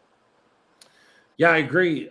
Joe, I was really impressed just on the broadcast side of things, because through the first quarter yesterday, through whatever happened, and I'm not asking you to share the story because it might not be a story you can share, but I did notice that you were the only voice that we heard for like the first quarter. You were by yourself. Your color analyst had not made it up there. Maybe those steps, man, those steps could be murder getting all the way up to that spot. But you had to run the broadcast by yourself for whatever reason. And I thought it was really impressive that you held it together. I know it's a difficult thing to do because you're actually used to that back and forth. Yeah, and I appreciate you saying that. But, locally here in Arizona, I've called games solo so many times that I wasn't sweating it, honestly. It was a situation where Robert got tied up. His flights got delayed, and that kind of, when I said on the broadcast he was going through his own weekend of planes, trains, and automobiles, the classic Steve Martin movie with John Candy, right? Yeah. That's essentially what he went through yesterday and throughout the weekend of traveling all over the country. So I've done it before, and I was actually, look, on game day, I tell people broadcasters are like athletes. Doesn't matter what's going on, doesn't matter what's happening behind the scene, doesn't matter how you feel, you got to perform, right? And I was up for the challenge, and I was like, yeah, I can do it. Let's go. I've done it before, and I know how to fill time, and you stretch, and, if I needed to talk about Deputy Dog for 5 minutes, then I would have talked about Deputy Dog for 5 minutes, right? Sure. So it's all part of the process. Got to roll with it. From your perspective, Joe, and your side of things, being the play-by-play announcer and having followed the Gunslingers and the whole league this season, watching the IFL grow, and then looking forward to after this season. I know there's still the playoffs to go and look at, but for San Antonio Gunslingers fans who are looking forward, I know there's already 2 teams confirmed for next year and possibly a third. Talk about that in your perspective of where the IFL is going and what that means for the San Antonio Gunslingers and their faithful. Well, I can tell you the league is growing, and it's growing in the right way. And you look at the Western Conference, it's packed with great coaches. And I think, I'm going to be a little biased here because I've covered the Arizona Rattlers a long time when I was a sportscaster here, and then I was the sideline guy for the team for 3 years. But face it, when they came into the league, they automatically brought some big-time legitimacy to the IFL, and they've raised the stakes. Kevin Guy his winning percentage as of yesterday, he's got about 285 lifetime wins. His winning percentage is 745. Well, then all of a sudden you get the Rob Keefes, right, who won a title in Bay Area, now the head coach at Athens. You got Billy Back, who's a great assistant, Marvin Jones. I mean, all of a sudden this league is filtered with great coaches. So the league is, I think the coaching from top to bottom is getting better. It's the Premier League now with the TV contract with Yahoo and overnight. Jared Whitman's doing a great job of getting the word out. And I think the playoffs are going to be phenomenal this year. I really do. You look at the Western Conference, the Rattlers facing Vegas. Vegas won the first 2 matchups. I think honestly, if Arizona doesn't turn the ball over, they get good quarterback play, they're going to win that. San Diego and Tucson. Who's to say a healthy Jerome Johnson and the Sugar Skulls can't go into San Diego and win that game? And then in the Eastern Conference, for me, my money's on Tulsa. I think they're playing the best ball right now, and they finally figured it out. They lost so many close games earlier, and the games they lost to Jacksonville and Green Bay back-to-back weeks, they should have won those games. I watched because, and you guys know this, you always watch the games that you're about to talk about, so you scout the teams, and I think TJ Edwards, Germany X Smith is playing phenomenal. Defense is great. They know how to win games. They're winning close games, and the Oilers are my team. So I think you're getting great coaching from top to bottom. The league is getting better, and the TV contracts are in place. I think the playoffs are going to be phenomenal. So you got Austin coming in, and that's going to obviously affect the Gunslingers because no question they'll probably be in the Western Conference, which is going to set up a nice little like in-state rivalry between those two teams. For San Antonio, look, the bar has to be raised because of the conference they're in. I mean, you face Mike Davis 3 times a year. You face San Diego, Taylor Jenniser 3 times a year. You face the Rattlers a couple times a year. You're going to face Tucson once or twice. Now you got a team that is going to look to kick your tail right in the state and get bragging rights right down the road. So they've got some work to do, but Don Rackler, the owner, is great. He's committed. Randy Carroll's phenomenal. The infrastructure, a lot of good people that care and they want to see a winning product. So there's work to be done, and the league is raising the bar for the indoor game. And I think that bodes well for San Antonio for the growth. And if they can turn things around, there's no question the people will come and pack the Freeman Coliseum, which, I got to tell you, I like going there. I'm a fan of that arena. And that's the beauty about the indoor league. You never know. These arenas, each one's different, but they got their own character and culture to them. So, being up in the rafters, yeah, it's a hike up there. I might have twisted an ankle or sprained a knee once or twice, but needless to say, you know what? I love that arena. It's got character, and it reminds me when I used to watch the Tampa Bay Storm back in the day when I grew up in the St. Pete, Tampa Bay area, and they used to play over the Bayfront Center in St. Pete. So it's a building with character. The league's going in the right direction, and I think the Gunslingers, it's just a matter of some personnel moves and maybe looking at some things differently in the course of execution and get some things done to turn things around. Yeah, last year I went up those stairs one particular home game. I got all the way up there. I'm carrying my jacket, my clothes that I'm going to wear when we do our stand-up. And I get up there and I hang it up, and then Ralph Judkins, who's actually listening right now, play-by-play guy goes, "Hey, they want to have a production meeting downstairs." And I said, "No, I'm going to need about 10 minutes before I get down and get back up here." That's it's a hike. But I do a lot of walking on game day. I get there early. I'm usually there 3 hours beforehand, just getting set up and situated. I just like to get there early. That's why I'm in town to call the game. So that on game day, I get up, I work out, I get to the arena, I just get my things in order, try to get mentally prepared. I walk around the arena, I do some things on Facebook to promote the game, take pictures with whoever, Smacker or Robert Turbin, whoever, or Tessa Barrera, whoever I'm going to call the game with, get in a mental zone, and then I talk to the production people around 2 hours before kickoff just to make sure we're on point. But yeah, on game day, up and down the stairs to the field, all over the place. Say what you want about those stairs, though, but I don't know if you know this, Joe, but surely that's a better spot or perspective than Philip. Like last year, you having to be. They were up on the platform behind the far end goalposts, and sometime having to dodge errant kicks, kickoffs, and save equipment from from taking the brunt of some of those footballs that went out over there. So surely, this is better. Yeah, I mean, you are midfield. You're just at a higher vantage point. It's almost like being at Clemson, Death Valley, kind of looking straight down at everything. But it's a fun point of view, and we try to make the best of it up there. And look, every time I bring a game, I bring binoculars. So if I can't look, I think we all know as we get older in life, a lot of things go, and the eyes are one of those. So you got to. I bring binoculars, so in case I got to go into a play and call a jersey number. And look, I'm not perfect all the time. If anyone ever says they've nailed every number, they're lying, because like in the NFL, college football, they've got spotters. Okay, so they've got that spotter. They got Jimmy Spotter right next to him.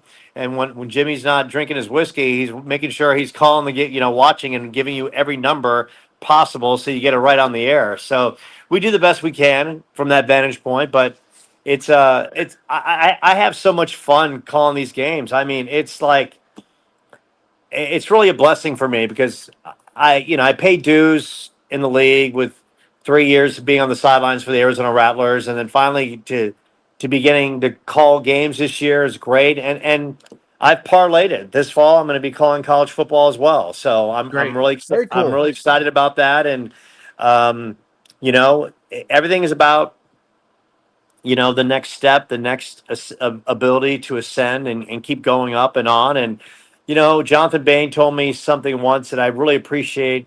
And maybe I didn't appreciate when I was younger, but now I really do. He told me, be where your feet are. And you know Yeah. what? When I go to San Antonio, my feet are planted and I love every second of it. I love the people. My relationships are great there. If I get to come back next year, if they say, Joe, you want to come back? You want to go to San Antonio? Absolutely. Yeah. I had no problem.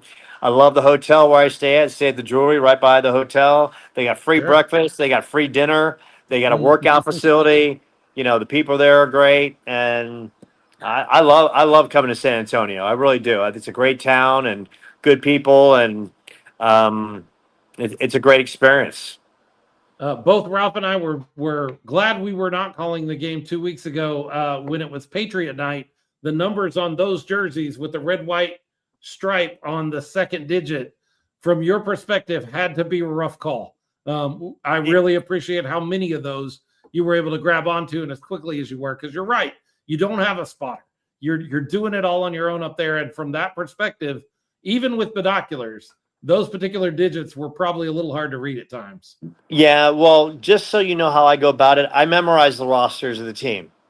So I make it a point. So like Iowa, calling that game Friday, I pretty much got the roster 90% down. And so if I have to call out Curtis Ravenel, he's number 8. If I have to call Josh Simmons, he's number 7. Number 1 is DeMonte Martin. So these are just things that you have to do. So I've already started prepping for Iowa last week by watching their games, reading over the roster, and I watched them Saturday. And, right now there is a work in progress and there's a big time work in progress. And right now, Iowa needs to say they are far removed from the Kurt Warner slinging it days of, Mhm. Yes. competing for championships. They got a lot of work to do. But needs to say, that's how I go about it. I memorize the rosters and, I write bio notes on all these guys. I even go back to their days on Max Preps and see what they did in high school. Mm. And sometimes you find some interesting stories about some of these guys, and then sometimes you find do. stuff you're like, wow, Mhm. okay.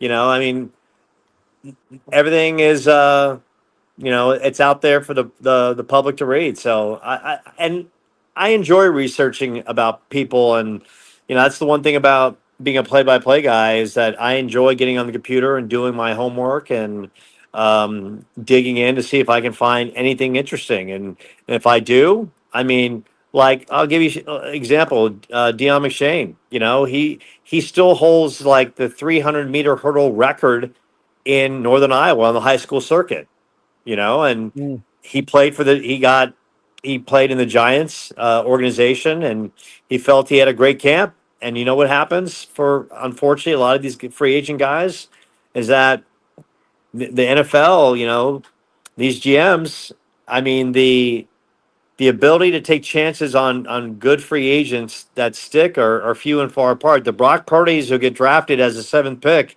and the organization says, you know what, we're going to keep him around. He might blossom into something. Those are few and far apart because those GMs those are the ones that are not afraid to say, you know what, we're going to take a chance on this guy, and he's going to pay off. I mean, Rod Windsor used to be a great receiver in the Arizona Rattlers organization. He was phenomenal. I mean, every week we called him Rod the God. He torched the IFL, and he went to the Cleveland Browns, and he said, Joe, even when they had multiple injuries, when they had no one, they still wouldn't put me on the field. Why? Because they got money committed to 3rd and 4th and 2nd round Mhm. picks. That's how that's the direction they were going to go. So Yeah. it's you know the the players, memorize the rosters, bio information. You learn a lot about the guys, and they appreciate it too. I mean, I every game I go down in the field, say hello to guys, and like yesterday, I said hi to Yushin McKee. I knew Drew Powell with the Rattlers, and I'm trying to get Drew to call some high school games with me here in Arizona in the fall. This fall, I'm going to make it a point. I want a color analyst with me every week. Why? Because I want to continue to get better. So Sure. I've asked Ernesto Locayo, who's the kicker of San Diego. He used to be the Yeah. Rattlers kicker. I've asked Drew Powell. So every week I've asked Dylan Winfrey, played cornerback for the Arizona Rattlers. He wants to join me in game. So that's the goal. Every week I'm gonna bring someone on to run roughshod with me to call a game. So yeah. Excellent. He's Joe Pequeno. He is the pride of the University of Southern Florida. Wow, look at you. You're going deep. Wow, did you just do an internet search? No, yeah. You said it yesterday during the call. You mentioned that one of the players was USF, and you said that's Trey my Odom alma Stoops. mater. Trey Odom Stoops. He's a The fact that I also have your LinkedIn pulled up right here is inconsequential. Not relevant.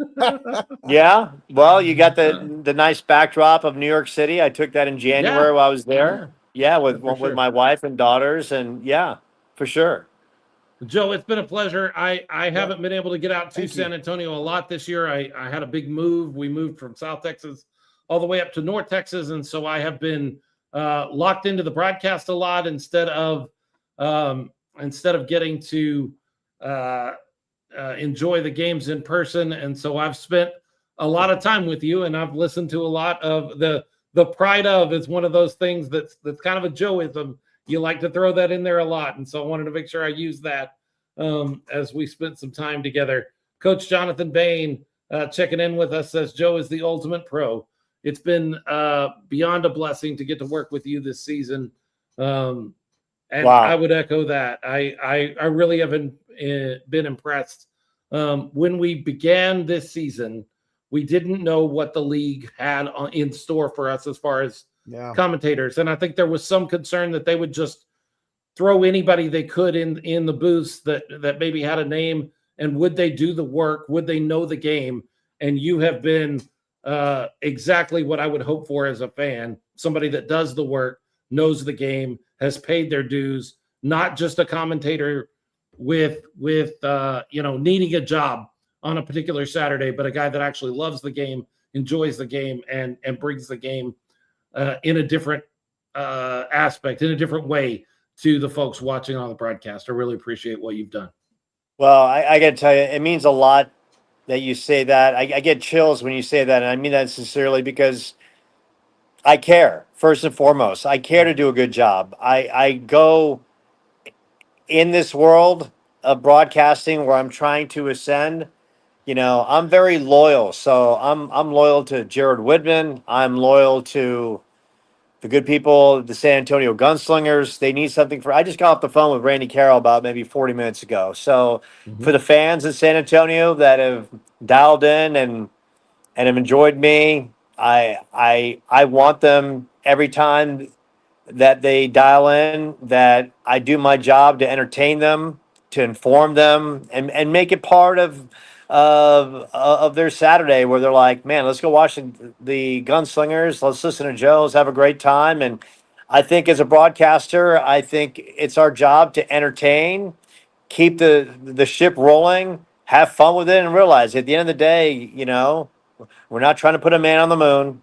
We're not trying to find plutonium in the desert. We're not trying to cure cancer. We're calling a game. And last I checked, games are supposed to be fun. So the fact that I've made that kind of impact with you and all your viewers out there and the good people in Texas, it means a lot. And I promise you, whether it's the IFL or whatever I attack and whatever you see me on, I will bring that same kind of passion.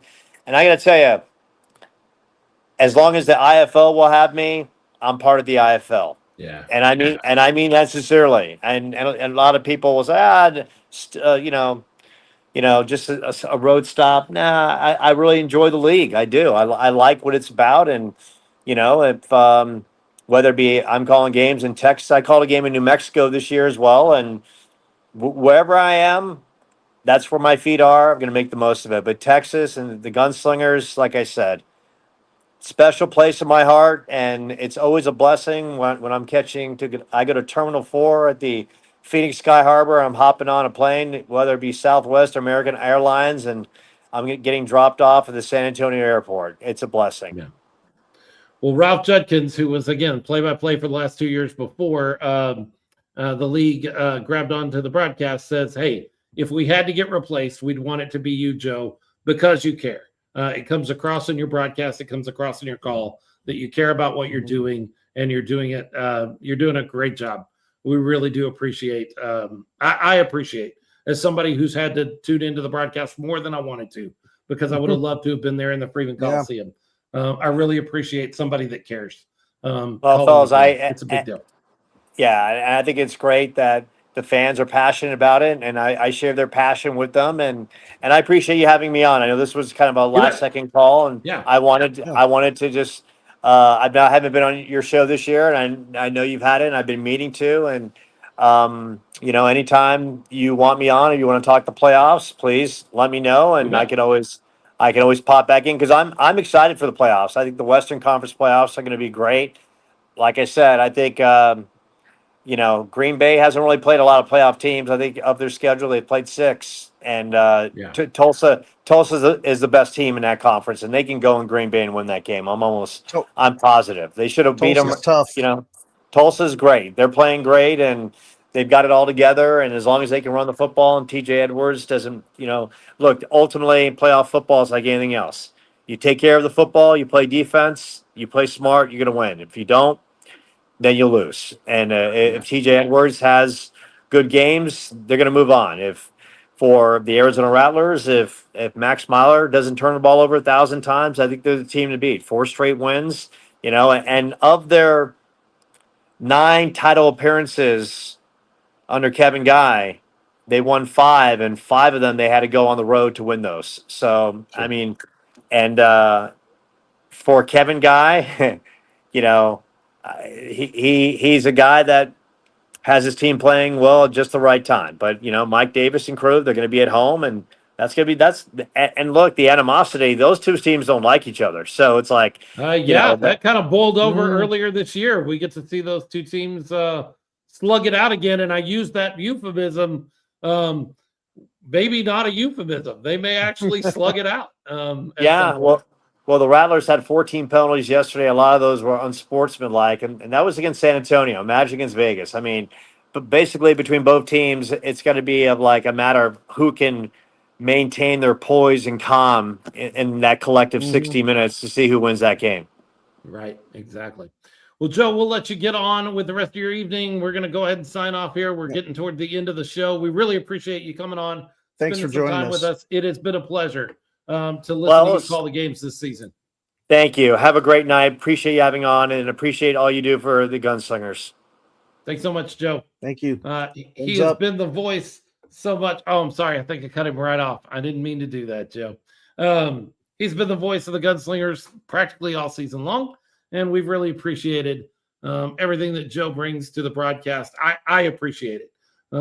Because I know what that job is like, and I've never been one of those guys that'll give the broadcasters a hard time because I know how hard it is. And until you do it, I don't think you understand what a difficult time that can be. Leo, we're running over time. Anything else we need to talk about before we head out to Iowa and get that last win of the season and then go into the off season with some questions and hopefully have some answers as we move quickly through the off season? If you're a Gunslinger fan, you're this isn't new going into the off season with questions, and they've had answers every year and something to get excited about, and let's see what's next. But yeah, well, before that, let's get this win. Let's come out and make Gunslinger Nation proud, and go up there in Iowa and show them what Gunslinger Nation and Gunslinger football is all about. And I'm just going to say, Tyler Huddle. Come on, Tyler. We're rooting for you, buddy. let's have a game out there in Iowa, man. And when you come back, let's have a beer or something, get together. We appreciate the support of Robert Seco, Iris Ferrante, Bo Ferrante, Jay Washington, Jordan Stubing, Kim and Greg Nelson. Those are our Patreons, and they help us make the show go. We've always promised that we will make sure we give them a shout out, even as we're running close to the end of the show here.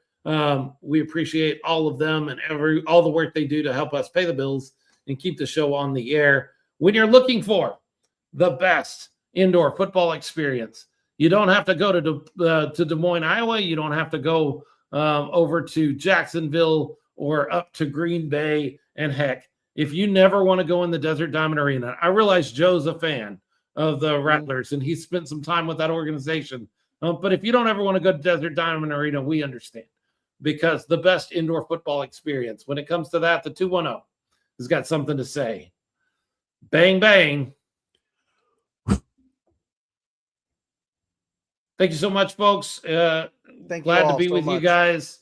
We'll be back next week as we wrap up the season and see if we can get that fifth win and put this season on a high note.